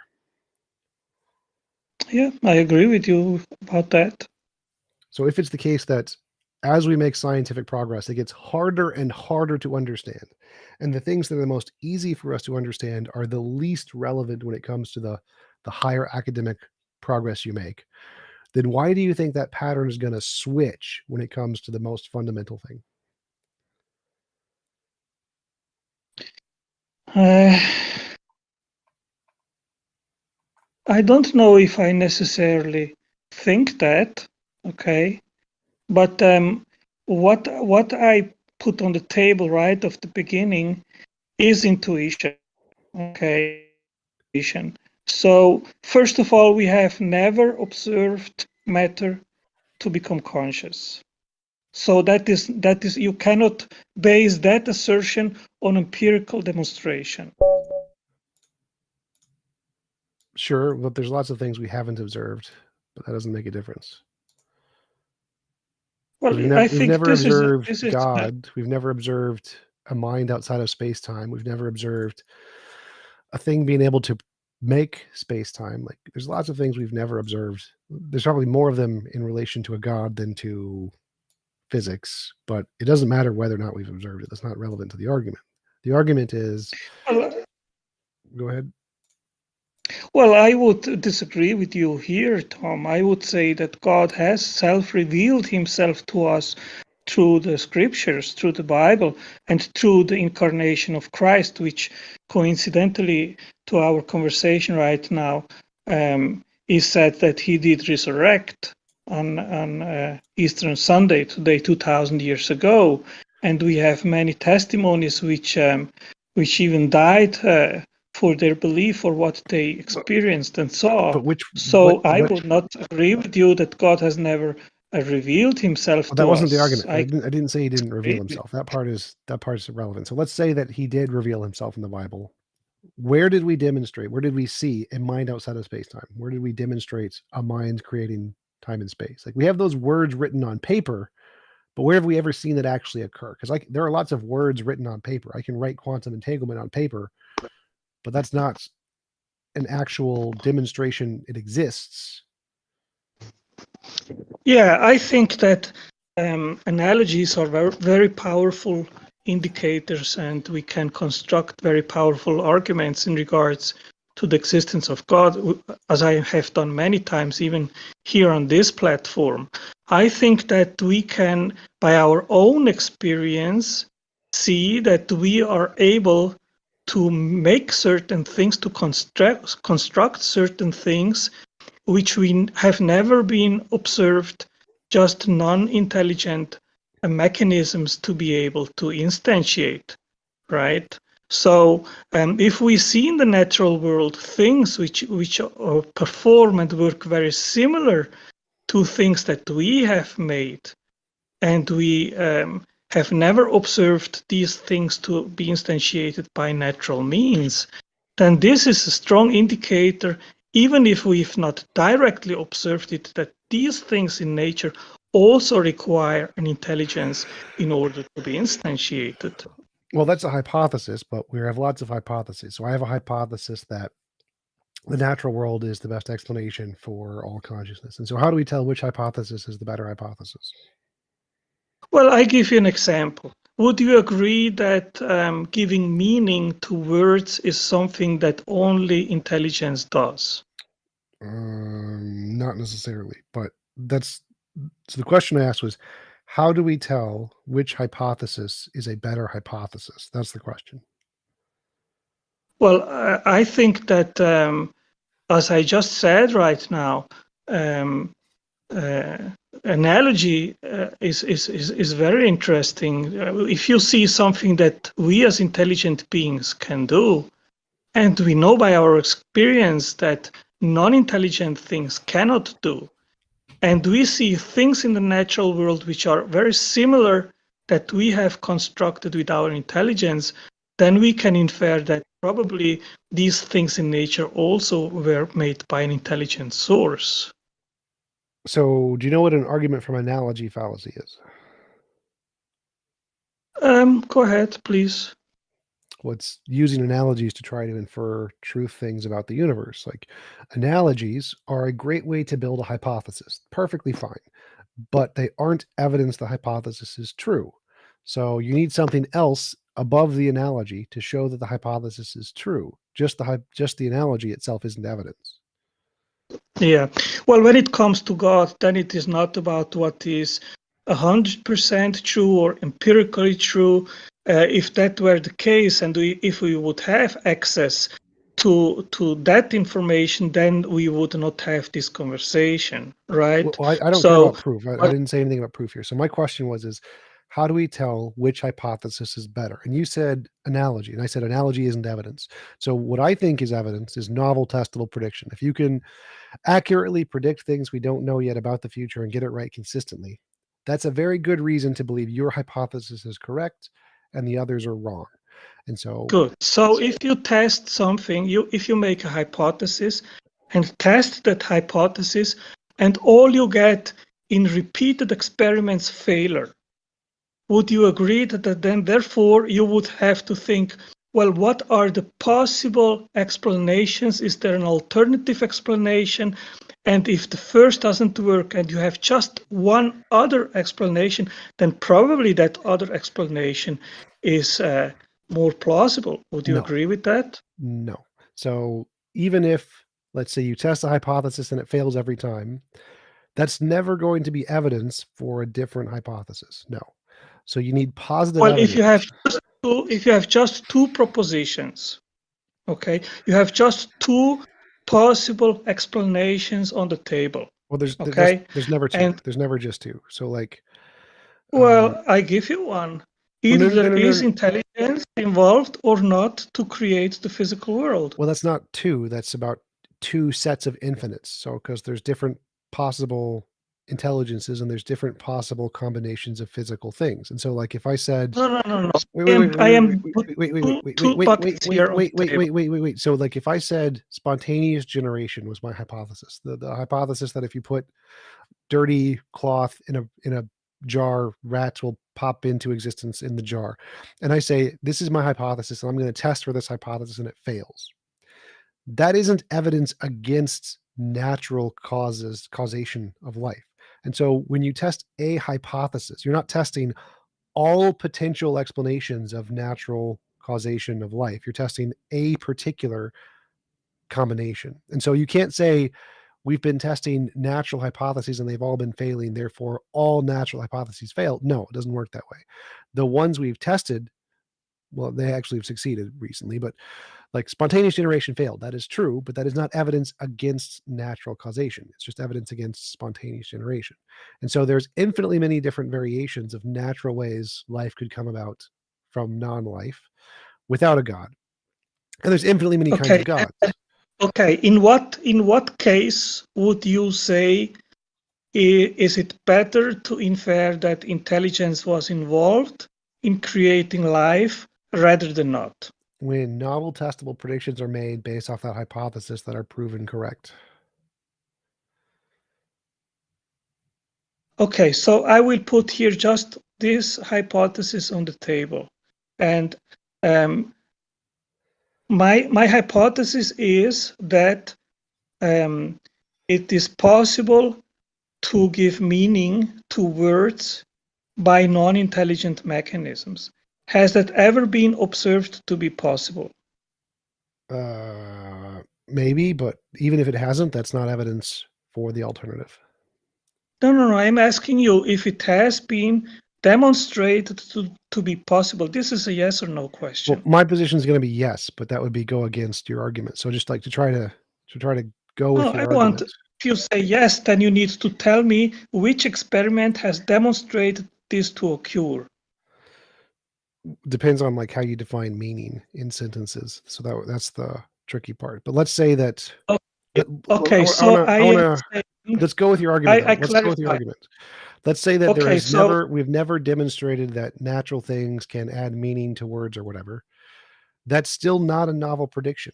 You still have no evidence that words were given meaning by an intelligence, an ultimate intelligence. And so wait. I made the prediction. That's not a prediction. Non-intelligent. Well, I am making a hypothesis and the prediction that non-intelligent mechanisms. What does prediction mean? What does novel prediction mean? I establish a hypothesis. What does the word novel prediction mean? It means to establish a new hypothesis. No, it does not. No. Novel prediction is to guess something that we don't know yet, that we've never seen before, and get it right. So if you're taking something that we've already seen, like that words are given meaning by intelligences, that's not a prediction. You're not predicting anything. And saying that something won't happen that we've never seen before is also not a prediction. You're just predicting the exact same thing we've already seen. So if I say, we will not see the sun be purple in the sky tomorrow, that's not a novel prediction. You're just predicting the exact same thing we've already seen. It's called postdiction. You're just saying we're going to see the same stuff. So for it to be novel, you need to predict something different, something we have not seen yet. And it has to get it right. So predicting that matter will not add meaning to words, if we've never seen matter adding meanings to words, is not a novel prediction. It's like predicting the sun will not be purple tomorrow. So in order to have a prediction, you have to give us a piece of something that you think we will discover to be true that we've never seen before.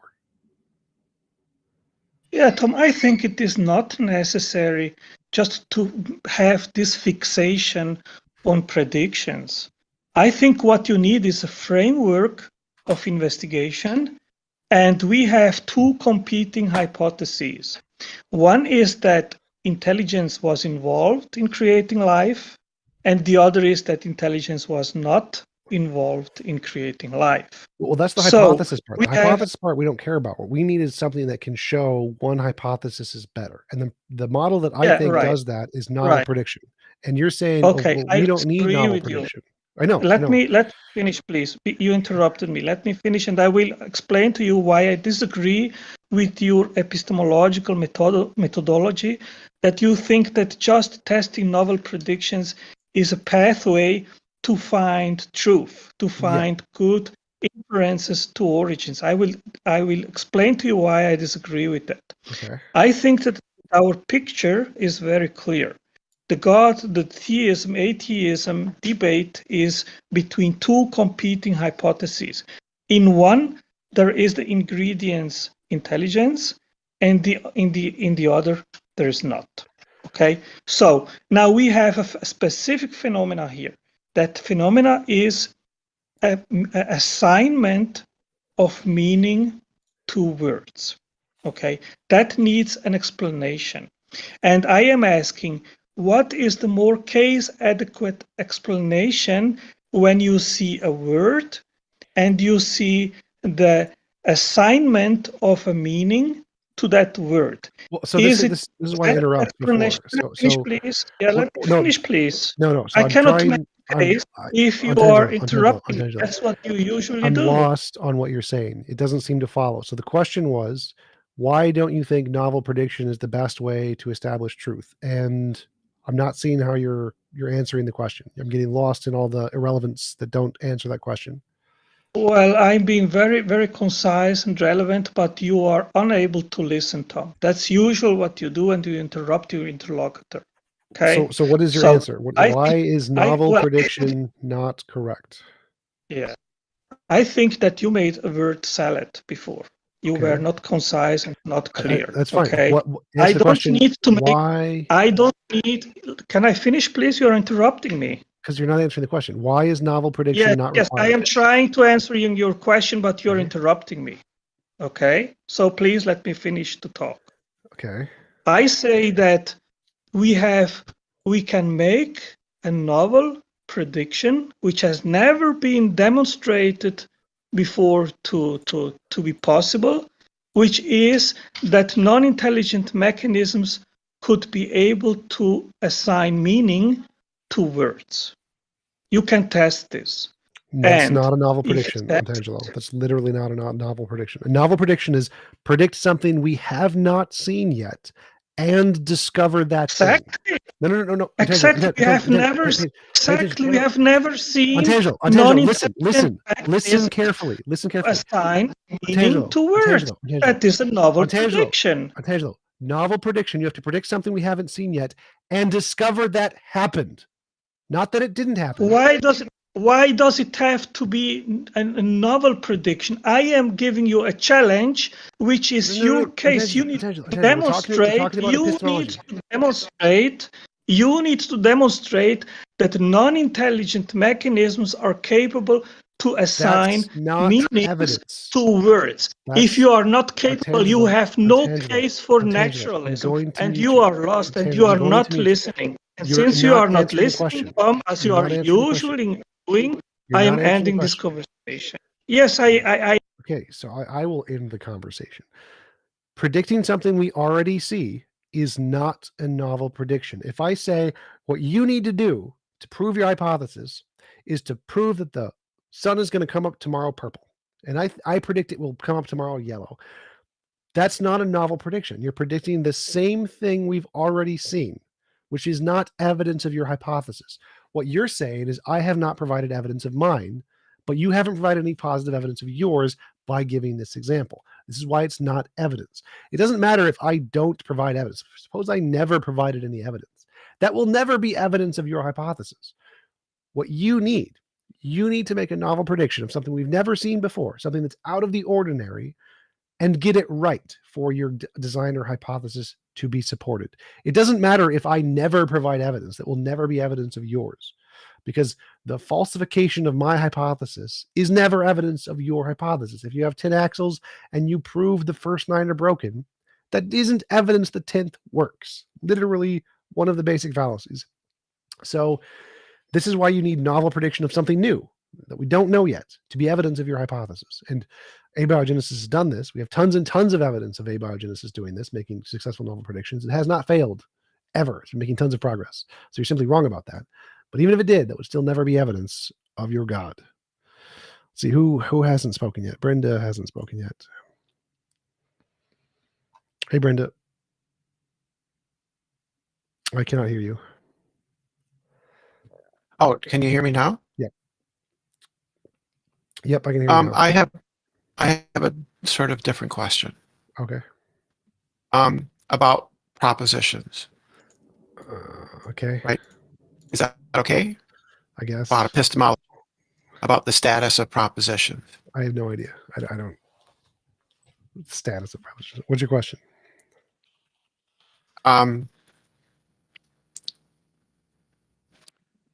Are propositions mind dependent? Depends, I guess. So if I say that bachelors are unmarried men, and I say that there is a possible world with no minds in that possible world, but I say it's true of that world that bachelors, or there's some analytic truth. Doesn't have to be bachelors. Some analytic truth about that world. Does that mean that necessarily there must be a mind that gives No. that proposition? And so what error am I committing? I said no. Yeah, So I didn't say that you had an error. what's my mistake? I didn't say Huh? that. I didn't say there was a misstep. Okay. So I've had arguments run against me that say that, if I say that a proposition is true, and we can talk about logically possible worlds, the contention seemed to be, I said, in that possible world, analytic truths are true. They want to say that I am saying that there must be a mind that in that possible world. I don't know why they're saying that. Because they say it is an entailment.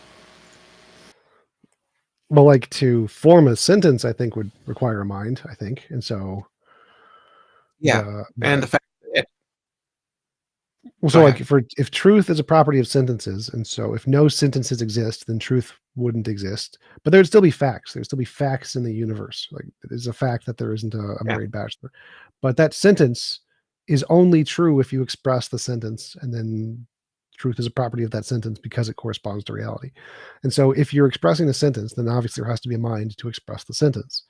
So in that sense, propositions can't exist without a mind, but the facts of the universe would still be there, correct, without the mind.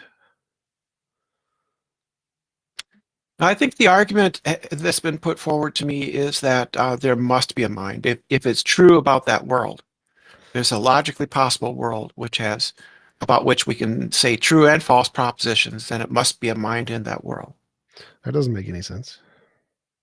I know, but what mistake is being made? What error is being? Is there some kind of philosophical dispute about propositions and whether they are mind dependent or not? Sure, but I think the consensus is that they are mind independent. But there's definitely a dispute there between like the idealists. But propositions are mind independent. That's the consensus. Yes. But there is. I don't know what disagreement. Yeah, I think that proposition is just a sentence in a language. Yep. Right, and in order to have a sentence in a language, you have to have a mind that can form true or false propositions in a language, right? Sure. So propositions depend on minds. Sure, but the proposition doesn't exist, but it can still describe a universe even if it doesn't exist. So I can say the universe with no minds in it has a potato or whatever. That sentence could be true because I said it in my universe. But if I never said it, it would never be true, right? But it would still describe the universe if someone was ever to say it. And so even though it is required for me to say the sentence in our universe to accurately describe that universe doesn't have a mind, but it still accurately describes that universe. Yeah. So does that necessarily entail that you must believe that propositions are mind independent? For the proposition to be said, it requires a mind. For the proposition to describe a reality, it does not require a mind. I'm not sure I'm quite getting the what's going on. I'm not quite. There's something about this issue that I'm not getting. It's just words require minds because we made them up. But the words can describe reality just fine, and reality has a set of things, words that would describe it if they were said. Sure.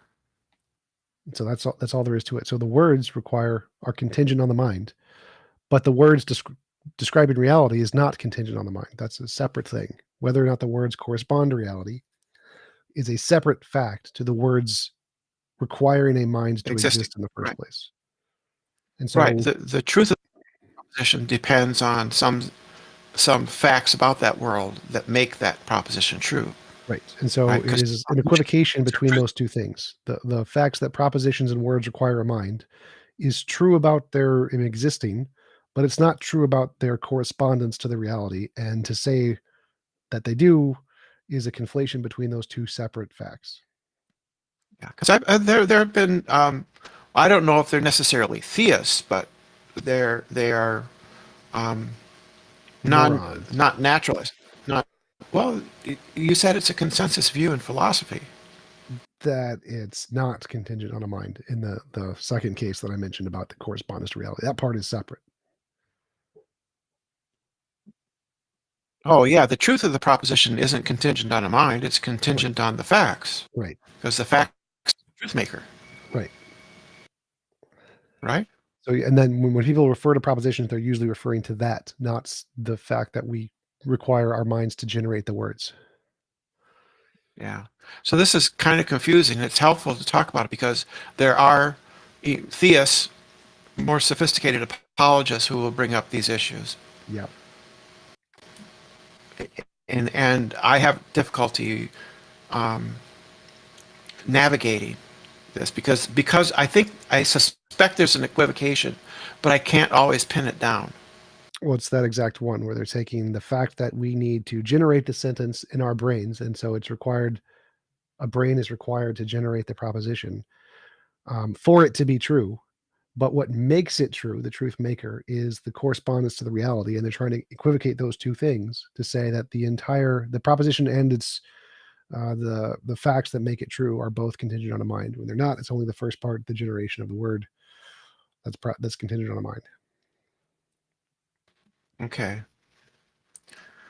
Well, I have difficulty doing this because the way it gets put is often very confusing because there's a conflation going on.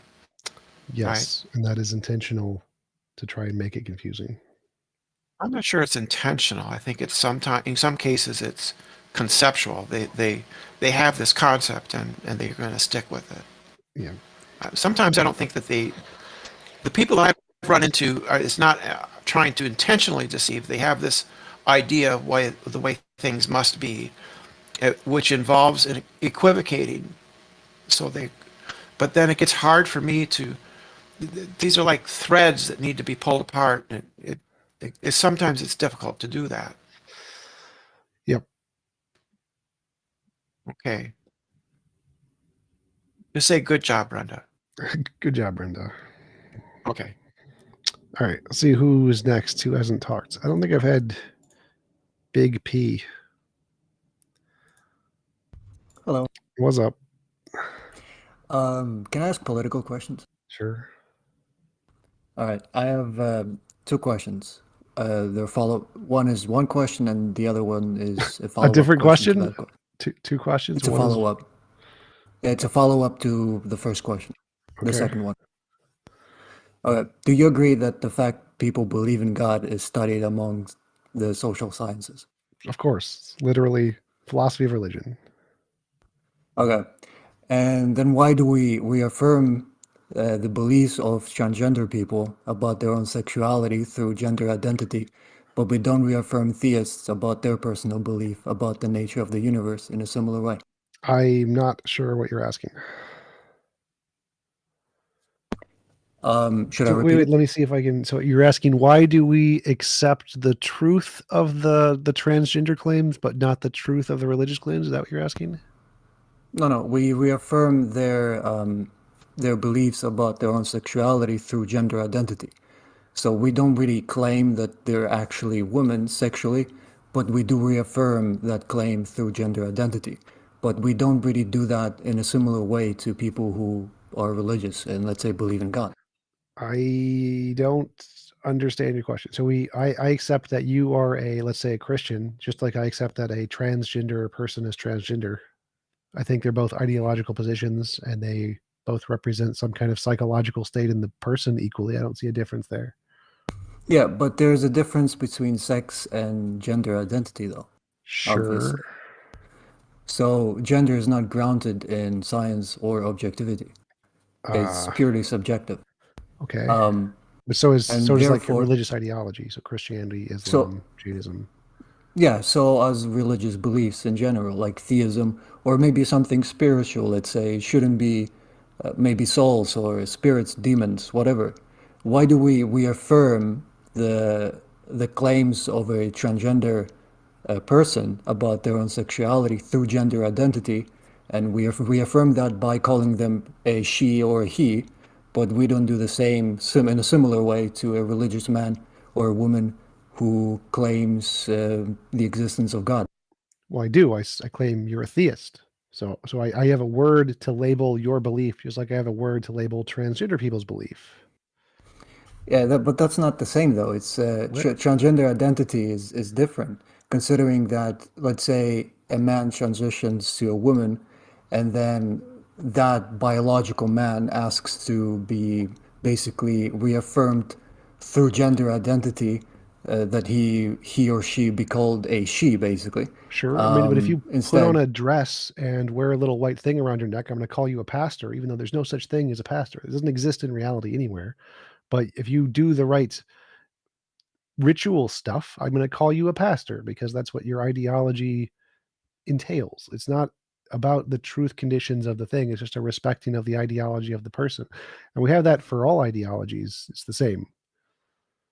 so would it be mean for me to go up to a transgender person and say, well, you're biologically a man or biologically a woman, you're not actually whatever you identify as? Would that be Yes. That would be disrespectful? like me going up to a pastor and saying, you're not really a pastor. There's no such thing as a pastor. It's just a made up term by some hokey pope guy. Yes, that would be mean. I wouldn't really agree with that analogy, but I would consider it the same with debating theists about their personal beliefs about the nature of the universe. Well, if I went up to a theist and said, your God is fake, silly Christian, like, yes, that would be mean too. If we went into a debate and we both consensually agreed to participate in the discussion, then it wouldn't be like if a trans person decided to go into a debate on trans and whether or not it's real, then it would not be mean to tell them they're not trans. That's perfectly consensual. Okay. Can I go then on national television and say, and not at the same time be disrespectful and say, transgender like a transgender woman is actually a man? Wouldn't be that equally disrespectful if I would go to national television and say, that person claims God exists is wrong? No, those would not be equivalent statements. Okay, well, that's it. Let's agree to disagree. That's all I want to say. Okay. Well, like, thank you. Sure. Goodbye. Let's see, I got Nomali. Hi then. Hey. Yeah, thanks for having me on the thing. Sure. Yeah, like with atheism, I kind of I think it's an interesting point because a lot of people will argue that the existence of God kind of proves morality, whereas a lot of atheists will be like, I don't need a God for morality, and it more or less becomes just whether things are wrong, which, yeah, I don't know. I kind of agree with the atheist concept. It's like how do I know these deities are not things you've created to try and explain like good and evil in people? But yeah, I don't know. I feel like objectively, we do have to acknowledge there's some kind of conscious element in the universe. Well, obviously, I mean, I'm conscious. I'm in the universe. Yeah, like, but you know, like when something bad happens to someone, it's kind of poetic justice or whatever. Like you'd call it karma, you'd call it judgment or whatever. Like, do you not feel like there is kind of a conscious element of that in the universe? Like, No, in definitely life? not. Definitely not. Like there are dictators who have mass murdered millions of people and lived their entire lives perfectly fine. There is no karmic justice. Many horrible, evil people get off scot-free all the time, and the people who are innocent get tortured and killed all the time and never get compensation for that. There's no karma. Yeah, no, I think that's ridiculous to deny. I think that's correct, really. Yeah. I don't know. I'm trying not to make it a conversation about morality. Just I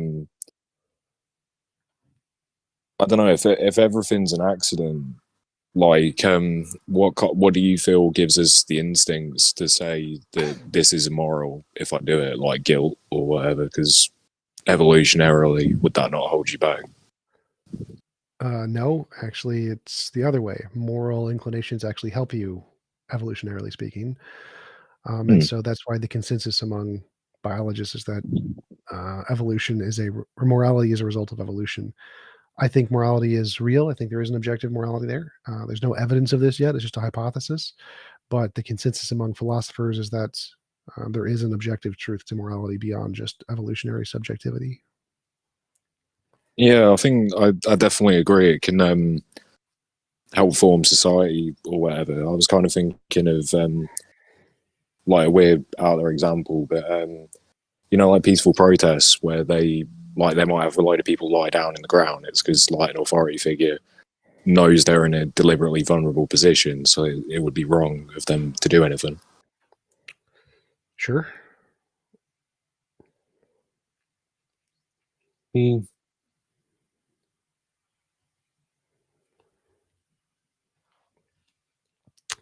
don't know. I do kind of feel. Do you not feel like there's gods of atheism almost? Depends what you mean. So I think I define God as usually a non-physical mind that exists with intentions outside of space-time for us. I don't think atheism has any of that. I think they do have things that they value or see as ultimate in the universe.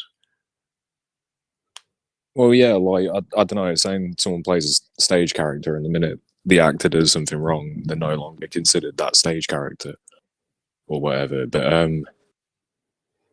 I don't know. I do kind of feel like saying you had like an entirely atheist country and everybody swore allegiance to this one figure. Like, are they almost not like a god? No. Like I don't know of anybody in the atheist community who swears allegiance to anybody, but even if they did, that wouldn't be like a god. Like a god is a thing outside of space-time that created the universe. Swearing allegiance to a human isn't the god. No, I'd agree on that. Yeah. No, I'm kind of thinking of like the pharaohs when, like they say, you know, if you don't make me happy, I won't bring the rain in the spring, and therefore so everyone works all year to make them happy. Or Yeah. So they I believe don't know, they like, had more control over physics than they did. That's still not a god. Like a god is creator of the universe. So like eventually we'll be able to have that much control over physics. It won't make you a god though. yeah, I was going to lead it on to a comparison of like I don't know, Stalin or communist countries when they've like made religion illegal or whatever. It's not a god. Yeah, no, okay, that is true. I don't know. I kind of tuned in because I was just having thoughts on this, and yeah, thanks for giving me time to present them. Sure. Yeah, I'm probably gonna hang up now. All right, cool. Thanks for coming on. Thanks. Walker, what's up? Hey, Hey Tom, how you doing? All right, not too bad. I was wanting to run something past you because I was trying to figure out which way I should go in this argument. Left. All right, always left. I'll do it left from now on. Thank you. Anyway, I heard somebody say that they had a worldview that had no presuppositions, and then I had an atheist that said that they had a worldview that had one less presupposition than a theist worldview, in the fact that their worldview doesn't have a first cause with agency.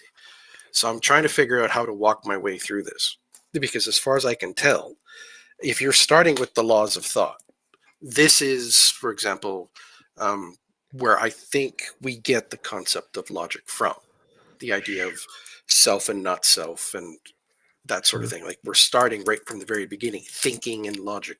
It's the language we think in, right? Sure. Or am I off course somewhere? So we don't have to presuppose the laws of logic. We just have to recognize they're there and they seem consistent. Sure. Is any of that a presupposition? So a presupposition is something you assume is true before you make an argument. So if you're saying that you begin with the presupposition of the laws of logic in order to make an argument that, like, to ground reality or whatever, yeah, that could be a presupposition. I don't like to use any presuppositions, but you can, and you can say that the presupposition of the laws of logic is better than the presupposition of a God, and that's a rational argument to make. I'm guessing I'm not figuring out how I'm presupposing them by recognizing them in action. I'm guessing I'm not figuring out how I'm presupposing them. So I would say that it's like a presupposition is just anything you assume is true before you make an argument. So, like, I'm presupposing English when I speak to you because I haven't, like, given some kind of deductive reason to expect English meaning to have these words I'm saying have any meaning at all. I'm just presupposing that so that I can convey the argument to you. And so you can not presuppose the laws of logic if you start with some, like, experience and then use the laws of logic to describe that experience or try to derive them from that experience or something. And that's fine. You don't need to presuppose the laws of logic. If you can, if you want to. No, I think going on the existence precedes essence line of reasoning seems to work better here. The idea that I'm recognizing they exist, I'm not making assertions about their origin. I'm just describing what I'm seeing and what I'm directly experiencing, and the A and not A, and and that it appears to be constant and consistent. Whether it is or not, I have no idea. It just appears this way, and so that's the procedure I'm moving forward with my fabulism. Yeah, you could do that. You can just say, I don't presuppose the laws of logic. I derive them from experience or something. That's fine. It seems to be the case if you're thinking about Descartes as being his statement of being a thinking thing, is that he's recognizing the thinking is going on and that it appears to come from a thing that is being labeled self. And so, at the very beginning of the Cogito is the recognition of logic being used. So I think it's the recognition of the experience. But yes, sure, that's fine. Okay, that makes fair enough. Oh, and I just, the one person who was saying that, like, a person saying that their personality does not match society's definition of what a man or woman is supposed to be is, how is it possibly the same thing as a theist saying that there's a God at the origin of reality? I mean, those are two different things. Society states what a man or woman is, and someone either agrees or disagrees. That's the difference between sex and gender. I don't get how that guy was talking about gods and theism being the same. I think his argument was something like, we accept the claim that they're making at face value in the case of transgender gender identity claims, but we don't accept it or respect it in the case of religious claims. I think he was making an argument that it's okay to criticize religion publicly, and it's not considered religion phobic, but it's not okay to criticize transgender ideologies in public. And he was trying to make a comparison between those two to say that they are both equally as immoral. I think that was the argument he was trying to make. Well, that's epically stupid because the person's talking about themselves and rejecting a label that's being put upon them, and the other one is making a claim about the origin of reality. It's the vastness of that category error is stunning. I'd say the one difference is that in the case of religion, you're making a claim that would have implications about my afterlife or whatever. And so it applies to me. And so I have a right to criticize that. Whereas in the case of transgender, like you're saying that your whatever has no implications on me whatsoever. And so in that case, that would be the substantive difference, I would say. But then in the case where if there's a society trying to impose transgender language on you, and that does have an implication, then I think you do have a right to criticize the ideology. But literally just going up to somebody and saying, you believe in this false thing, you're stupid. Yeah, that's mean on either side. So that would be equally as mean for Christians or people against transgender people. Well, when I was a fundamentalist, my argument against things like transgenderism was the fact that the Bible said that God created man and woman. And so therefore, if I accept the idea that there are people who appear to be one thing but claim to be another, I am somehow now in conflict with Scripture. And so that seems to be the core of where this is coming from. They're trying to defend the idea of the I statement don't of think man and so. women being created. No, you don't? No, I think that the argument against transgenderism just comes from the innate intuitive position that there are two sexes and gender and sex are synonymous. And that's like the position of most people throughout the world, everywhere, and has been for tens of thousands of years. So I don't think it's specifically about the Bible. I think that obviously, because they believe there's a God created man and woman or whatever, that is something that biases them. But that was written by people who believe there were two genders, even though there's no God. So like that's a pretty common belief most people in humanity have, is that there are two genders and two sexes and they're the same thing. That's a very predominant view among most people throughout most of history. So it's not religiously related that motivates that kind of argument. Are you aware that in Jewish cultures there was recognition to different genders? Sure, there's many cultures that had that. They were just the minority, the significant minority.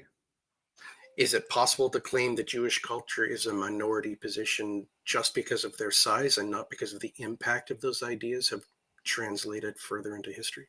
Yes. So like if they make up less than 1% of the population, then that is a minority, regardless of how much Yes, impact if they have in the they do. future. Yeah, if they do. But if somebody comes up with an idea and it suddenly takes the world by storm, the fact that the original population that invented the idea was small or is small, does that really affect the power of the idea? No, but the majority of people right now on the planet still think that there are two genders and two sexes.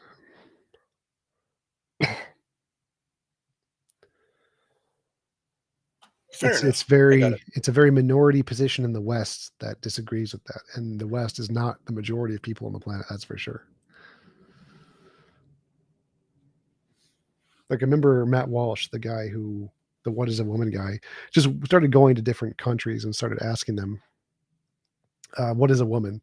and started telling them about this thing. He went to Africa, and like they all thought it was hilarious because like no, there's two sexes, man and woman. They all, like most people in the world think that it's a very new position that is gaining popularity in the West, but not really anywhere else.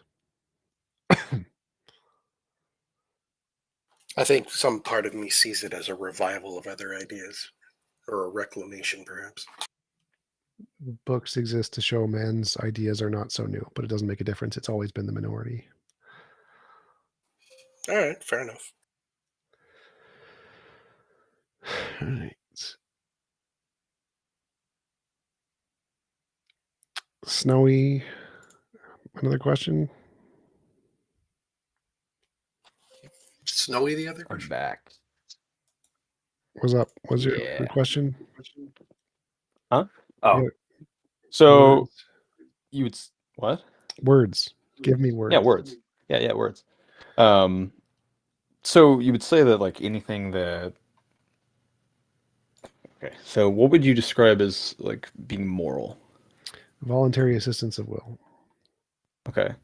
So then what would you describe as being morality? A law of physics that instantiates these two principles. A law of physics? Yeah. Okay. Moral Like naturalism. okay. How do so a law of physics? What exactly is the Like I said, I already asked you what the mechanism of that would be, and you said that you don't know yet. Yep. Okay. Well, I mean, you say it's a hypothesis. I mean, is there like, do you already have evidence for that hypothesis, like already existing, or is it like there can be evidence and we just don't have it yet? Yeah, it can be evidence. If I already had evidence, I wouldn't be calling it a hypothesis. Well, no, I mean, even a hypothesis can have some evidence for it and still be. It depends on how you define evidence. I define evidence as novel testable predictions, which is like the standard of science to go from a hypothesis to theory. Okay. But you're saying that so there's no evidence for it. No hard evidence. No, it's just a hypothesis. Well, so then what's the what is the why would you believe in that when you wouldn't believe in other things that don't have that also You do can not believe have? anything you want. It's not contradictory of to course believe you- in things that don't have No, evidence. I'm not. It would only be contradictory to say it has evidence when it doesn't. So you're like, I believe I am the sexiest, smartest man alive. Do I have evidence of this? No. Well, you do actually, right? Thank Well- you, I guess. I'm flattered. Well, You're not my no, type. I'm not saying that you. I'm not saying that you are. I'm saying that you have evidence. For it, right? Again, it depends on how you define evidence. I define evidence as novel, testable predictions and nothing else.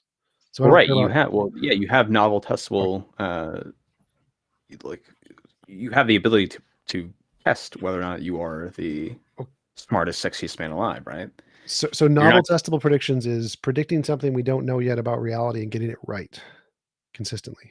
And getting it right. Yeah. So it's not like Well, what if you get it just, wrong? Not just I mean, a if you- prediction. That's evidence against your hypothesis. Well, right. But you can test it though. You have that. You're making that hypothesis, and you can test it, and you can find that hypothesis to be wrong. That doesn't make it not a hypothesis anymore. Be defeated hypothesis, but that's irrelevant. Like, I don't care if you can test it. That's not the point. The point is evidence is if you have tested it and have gotten it correct. And if you don't have that, Right. you don't have evidence in my position. So I don't care about the philosophical analysis. I don't care about the simplicity. I don't care about the elegance of the hypothesis. All that's garbage. I want you to have tested it and gotten it right, and then you have evidence. And if you don't have that, you don't have evidence. Right. Okay. But okay. So my point, what I'm asking is not necessarily like. Well, I'm just focusing on the word evidence you keep using and saying you do have evidence, you don't have evidence. I'm saying Right. if No. you don't have novel testable predictions that have been confirmed, you don't have evidence by my definition. Yeah. Okay. That's fine. But what I'm saying is, I mean, obviously you can believe whatever you want. Sure. Right. I mean, I'm not not saying that you are not allowed to believe in objective morality. What I'm asking is, why do you believe in it without any sort of evidence? Because I think it will have evidence in the future. So it's the same as any physicist comes up with a new model and thinks that their model is correct and then makes predictions thinking that they will be discovered and be correct about it. It's the same thing. So every hypothesis starts with no evidence, and scientists believe it because it's their model and they like it, or intuition or whatever. And then they try to discover the predictions. I mean, typically I would think that they would come up with a hypothesis because they're using that as like an explanatory. Well, yeah, but that's not trying to evidence. explain Remember? something else that is happening, right? Right. And that's exactly what I'm doing. So I'm explaining So what moral, do you- and moral progress, the patterns that I see in those things, and what Well, I hold infer is on. going to happen in the future. So moral progress, that kind of already. No, it does not beg the question because it's just a consistent pattern. It doesn't matter what you call it. If there's a consistent pattern going in one direction, it's independent of what you call it. There's a pattern there. What's the pattern and what's the direction? Well, I think the pattern is that as we gain in resources and intelligence, there are more involuntary impositions that we see as unnecessary and begin calling them immoral. Right. The consent. Right. And I think that's the pattern, which I describe as the principle. Right, that there's typically going towards more consent. I'm trying to think. I mean, we don't necessarily move in that. I'm not even necessarily saying that. I'm not even necessarily sure that we do move in that way, though. Most ethicists would disagree.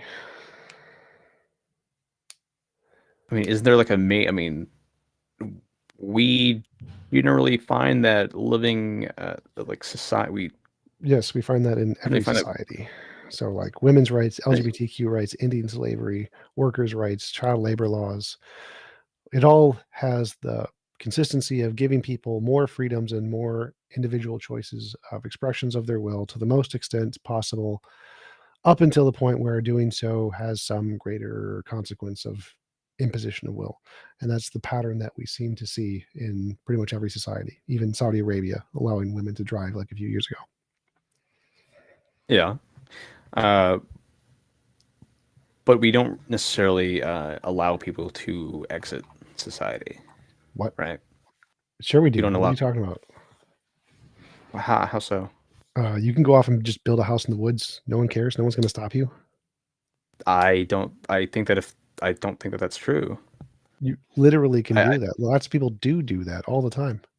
You can certainly, yeah. You can certainly go out into the woods. And you can certainly build a house. Probably, assuming that you have the means of traveling there and have the means of building said house, and nobody tries to stop you before then. But I mean, like, if it's like, what land are you going to be using? Are you going to be using public land? And then if you are using public land, yeah, if you're using someone else's property, that would go against the morality because you're using someone else's property. Yeah, you say someone else's property, and so typically I feel like what you're thinking of when you say that is like private property. But even if you're using public property, I mean, that's the property of the state, and I don't think you can't just freely use public land for whatever you want. Right, you can't use other people's property, and that's consistent with the morality. So I mean, yeah, so you would consider public land to be someone else's property? Yes, like state parks and Okay, stuff. so You then can't just build a house on a state park and be like, hey, I want to live here. Like, no, it's not okay. Right, sure, yeah, okay. So, but what woods are not? Can you identify the woods that are not public property? Yes, the vast majority of them. Most of America is uninhabited, and you can just go and build a house there. And the government's like, all right, cool. It's the homestead. I think I forget what it's called, homesteading laws or whatever. If you build a house there, it's yours. There's the Homestead Act, yeah, and like you can get homestead exemptions for certain things. But yeah, if you build a house there in most of the country, you get to keep it as your property. Okay, sure, but you then have to start paying property taxes on that. I mean, I think like there's like certain. Nope, many of them there's no property taxes there. All right, but then if you start engaging in commerce on that land with other individuals, and if you build a company or something, then yeah, you're gonna have to start paying taxes. Right, so you can't actually. So you can't just go out and just be there. Yeah, you can't start a multi-million-dollar corporation and not pay taxes. If you're just going to build a home, no one's going to tax you. Well, I'm not even talking about a multi-million-dollar corporation. I mean, let's say that you go and you build a house on that land and whatnot, and let's say you start farming that land as well. On top of that, you also don't get to just go anywhere and then do that. Like in order to do that, you would have to get approval from the federal government as to where exactly you're building that property. I don't think you can just go out into whatever. No, it's already allocated. There's already like most land, as long as it's not developed public land. Yes, you can do that. But doesn't seem like any of this is relevant to your question. Like, what is? Well, the point is, like, if you're not able to go out and just like go to some uninhabited area and then just live, it is relevant. If you're not able to do that, then you can't just exit from society. Sure. Right. So then you're being forced to participate in society, right? Yes, by physics, unfortunately. By physics, unfortunately. Not by physics, actually. Yeah, like if say you're handicapped and you're literally incapable of going off and living on your own, you have to be a part of society because you need the support. Well, no, it's not just that. It's not about having the physical It's not relevant to the topic. Like, yes, there are many things in this world that you are forced to do that you don't get consent on that are immoral. Yes, it is immoral that you can't just go off on your own and be out of the system. Yes, that is an immoral. Sorry. I agree, immoral. Right, but we all universally I say we all universally recognize, but most people would probably say that you should not necessarily be allowed to just go off and live on your own and like remove yourself from society. I don't know where you're getting this idea that most people would say that. I don't know where you're getting that idea. Like, yeah, like most people don't care. Like, if you want to go for it. It's a very strange idea that you think most people would not be okay with that. I'm pretty sure most people don't describe themselves as libertarians. I'm pretty sure that if you were to go, I'm not a libertarian. I don't care about libertarians. Like, if somebody wants to go off into the woods and just build a house Who do you think is going to be like, that's bad? You should not go build a house in the woods. Okay, go off, build a house in the woods, not pay any tax, not pay for it, not pay any taxes. Do it without the consent of the government, because just doing it off on your own will, not trying to like check in with the government, like, hey, is it okay if I build my house here? Yeah, most And people are get not the- going to care. Like pretty much nobody's going to care. I mean, you say that, okay, well, where are you? Okay, well, where are you getting it? I could just turn it right back onto you. It's like, where are you getting the claim that nobody's going to care about that? Like you just ask, like, hey, would you, person over there in the street, do you care if somebody goes off in the woods and builds a house? Like, nope, do not care. I feel like if I go out and I explain it, okay, so this person goes and they build a house there, and they just got that land, the resources on that land, it's now considered theirs. They didn't pay for it. They didn't ask beforehand. There are literally laws that are in place for this to happen, this is again completely irrelevant to anything morally. But this is a thing. You can literally do this right now and not pay taxes. You have to do that you can't do that just like. Of course you can't do it anywhere. That's not Spontaneously. entailed in the morality. Well, it is, because. No, it's not. How's it not? You can do anything you want with yourself and your property. That's the morality. So if you can't do it with somebody else's property, and you can't do it with things that aren't yours or you, of course you can't. Like that's not a part of the morality. Well, if everyone if all property is already claimed. Yes, there are physical limitations, as I mentioned before, that we have to abide by that are not moral. It's not moral that there is physical limitations in this world that we have to abide by. It sucks. I mean, but the thing about claiming that property, though, is that they could just as easily not claim that property. Right. So there are physical limitations in this world. No, that's not a physical limitation, though. Yeah, it is. Well, Like if no, we all just had our own universe, if the there's no United problem States anymore. government claims 100 square miles of land, they could just as easily claim 90 square miles of land. Right. But that's, or again, 50 square miles I've already addressed this. Again, very simple question, very basic, very easy to understand. In our pragmatic world, there is a limited amount of land that we divide up against governments because we need protection against other governments. If we all got our own universe and you can have however much land you want, this is not a problem. It's irrelevant. Okay. Seems like every time that there's like some sort of disagreement, you just say, "Oh, this is very simple. This is very basic," and then for you you, use that as for specifically for you, and no one else have I said that for some very strange reason. Why do you think that is? Maybe because I'm actually pinning you into a indefensible position, or because you asked the exact same question, which I've already explained very clearly. You don't ask the exact same question. I don't know what you're talking about. You're repeating the same question in different ways. That's all you're doing. And I've already answered it, and I answer it in the exact same way every single time, and you just repeat the same question in a different way. It's certainly possible that the answer you're giving isn't an actual answer. Do you think that's also a possibility? Well, do you think that that's a possibility at least? Possible, Maybe yes, you're just wrong. It's logically possible. Unfortunately for you, I've already had this conversation at an academic level with professional philosophers, and they're like, "Oh, yes, that answer is sufficient." So I've already demonstrated academically this is sufficient answer. So your inability to accept the answer seems to be the problem. Maybe you're just not explaining it very well. I think I am. Most people in the chat get it. Most philosophers get it. It's pretty easy to understand the answer here. It's not difficult. I don't see how a government claiming land they don't have to claim is suddenly okay. Well, that was never a part of the Right. model. I So mean, the they model don't is have to that claim. the model is that involuntary imposition is wrong, and that the best world is there is none of that. So you can have as much land as you wanted to. You have your own universe if you wanted to. And you made some argument about, would people be okay with it if you just went off into the forest and built your own house and just didn't interact with society? Yes, tens of thousands of people do that in the United States right now and don't pay taxes. There's homesteader YouTube channels that are literally doing this right now. We don't care. Nobody cares. I don't know why you brought this in, because it's irrelevant to morality, but it happens all the time. I mean, it might happen in the United States. So again, I don't. It happens in every country all no, the time. It is relevant to morality. No, it is absolutely relevant to morality.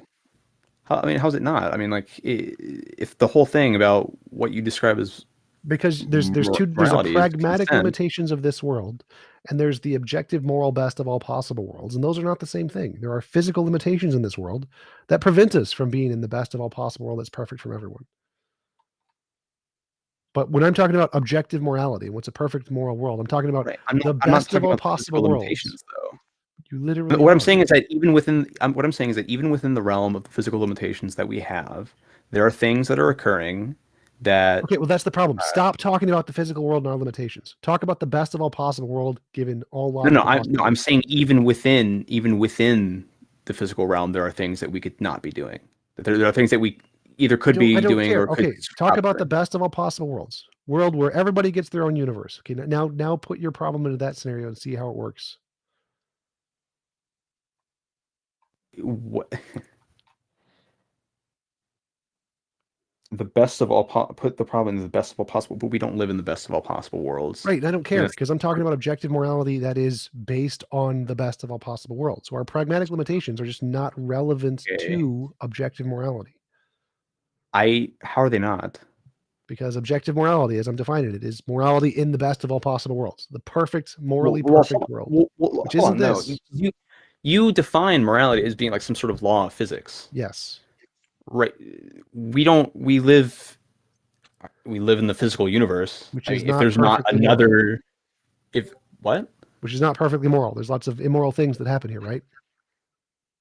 Yes. So if I'm trying to describe what perfect morality is, that would mean we get rid of all the immoral things, right?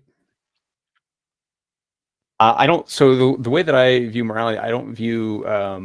So I wouldn't say that like a tornado is immoral. Don't care. You don't care? No, I don't care. So when I'm talking about objective morality, I'm talking about a world with no immorality, right? Right, I agree, but like, so if you're asking a question about, that's like, what I'm saying is I wouldn't describe like a tornado occurring, right? I don't care. Killing someone. I don't care. So when you bring up these pragmatic examples, they are irrelevant to anything I'm talking about, because what I'm talking about is they are relevant. I don't know why you're saying they're irrelevant. I'm literally trying to explain it to you. When I'm talking about objective morality, you're asking questions about objective morality, I'm talking about what would be moral in the best of all possible worlds. And then when you try to say, but in our pragmatic limited situations, like, I don't care. It's not relevant to anything I'm saying.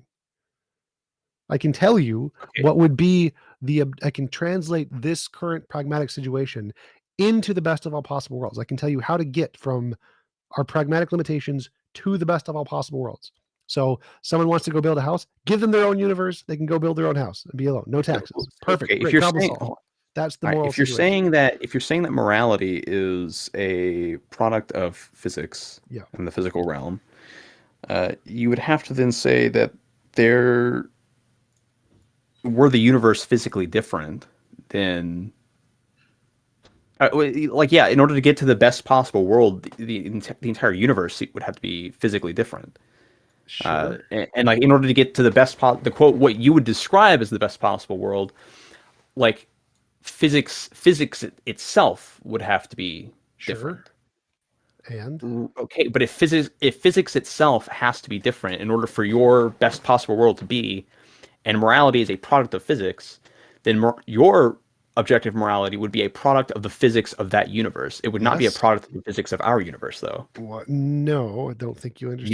Yes, actually, yes. No. So, like, laws of physics don't, like, there's many different laws of physics. So if there was a moral law of physics, that doesn't mean that it would govern everything else. It would force all of the laws to obey that law. It could be a weakly interacting law, like gravity. And so other laws are more powerful than it and overtake it and prevent it from being the perfectly moral world. So, like, if there is a moral law of physics, and if it was maximized to be the dominant force that controlled everything, then the world would be the best of all possible worlds.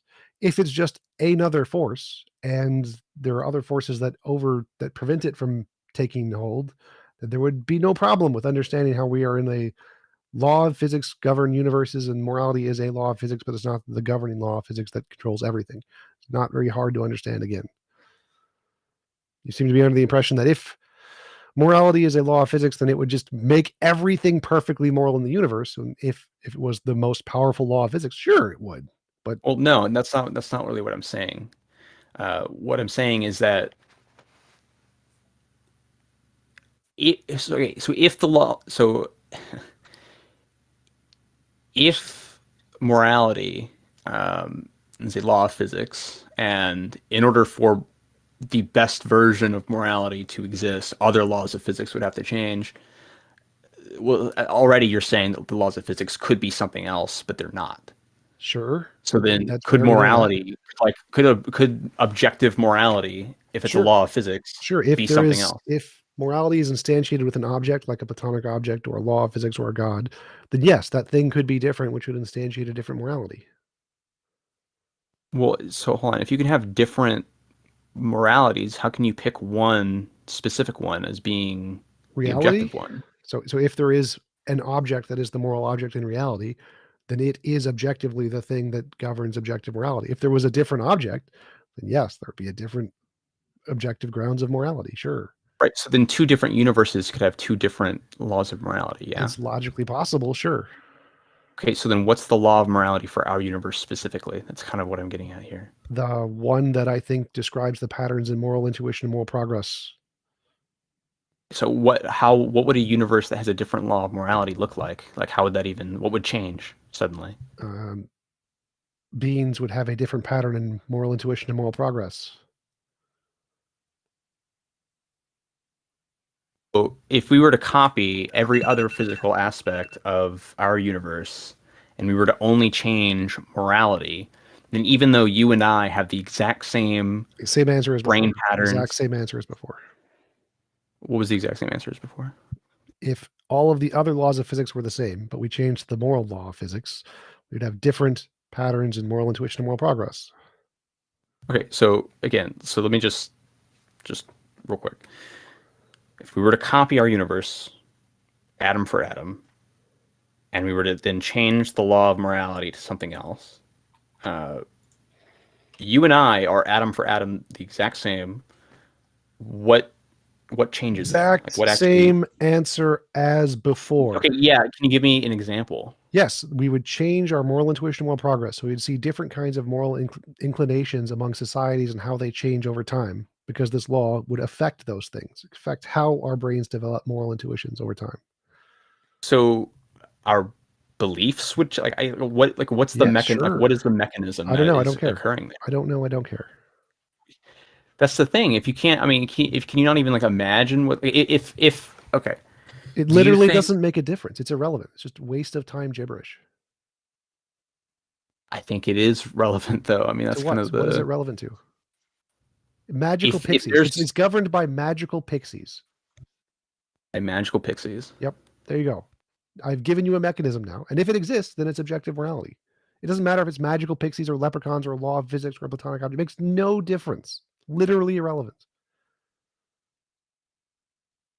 I think that you're not really. I don't know that there's. Would it make a difference if it was magical pixies or a law of physics or unicorns? If this is a thing that exists in reality, would it make a difference what it's made of? Or how Would it make a difference? I think that so. I could say no, it wouldn't make a difference, but then at the same point is I guess the point is, does it exist? I mean, that's the question. It's not the question isn't how does it exist? But right. And so the evidence of how it exists is produced by novel testable predictions. The question, how does it exist? I'm sorry, just 1 second. The question, and then I would like you to repeat what you said. But the question of how something exists is in some way, or what specifically mechanistically would change. What specifically mechanistically would change if it were itself to change? It gives you a point. It kind of helps you get to whether or not that thing even exists in the first place. No, because if the answer, they don't even care. None of that. No one cares about that in physics. Well, how does a string work? Like, I don't know. What is a string? I don't know. What is a field? I don't know. That's nobody cares about that. All of that's irrelevant gibberish. Like we don't need to give any kinds of complicated answers like that of what the fundamental essence of those things are. Nobody knows. Nobody cares. All that matters is doesn't make novel testable predictions or are they right? That's it. That's all you need. You don't need all this complicated understanding of the ontology of the thing. Nobody cares about that. Well, I care about that. So that's That's at least nice. someone. Yeah, so that's at least one person. So somebody cares about it. So there you go. Disproved your hypothesis there, I guess. Sure. But anyways, all right. Is anybody else raising their hand? Oh no, they're not. I was gonna say. Oh, okay. Sure, he wants to go up there. But yeah, I was just trying to say because I disagree with like how you would define, I guess, what morality specifically itself is. Well, Hello? I don't define morality. Hello? Stop. So I John. find that I look at the patterns in reality, and morality is just referring to specific patterns in reality. That's all it is. What I think is causing those patterns is whatever the fundamental essence of morality is, whether it's evolution or a law of physics or whatever. Right. Yeah, I would define it differently than that, but we can talk about that some other time, I guess. All right, journal. Hello. How's it going? How's your day going, Potato. Mr. TJump? Potato. Yeah, I just wanted to say you kind of contradicted yourself earlier when you were debating Snowy. How did I contradict myself? Just a second.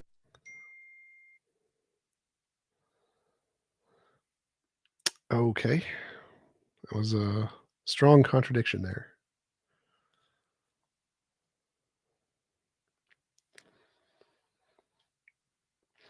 Anybody else got any questions?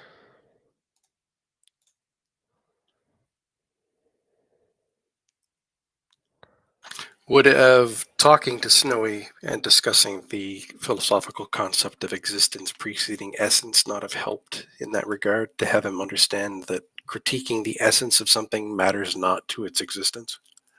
Maybe.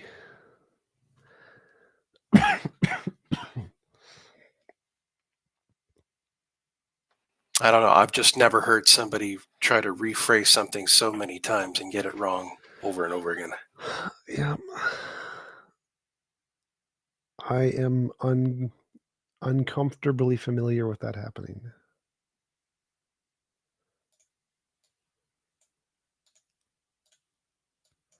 That was all.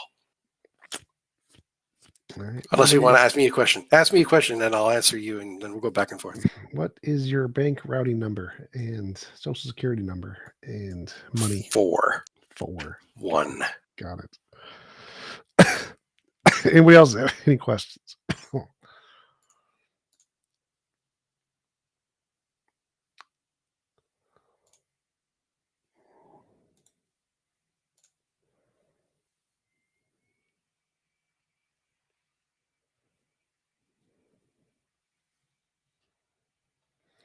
TJump, what is the good question at a super chat. Thank you for the super chat. Are chimps capable of moral evaluation? Yes, I think so. I think that the evidence in evolutionary biology shows that animals can have moral judgments. Capuchin monkeys do it a lot really well, and I think most apes do it as well. So yes. Alex Hins, what is your meaning of life? Hot blondes and world domination is my meaning of life. The meaning of life is to find meaning. If that's hot blondes, okay. If it's redheads, well, I'm not going to judge. All right.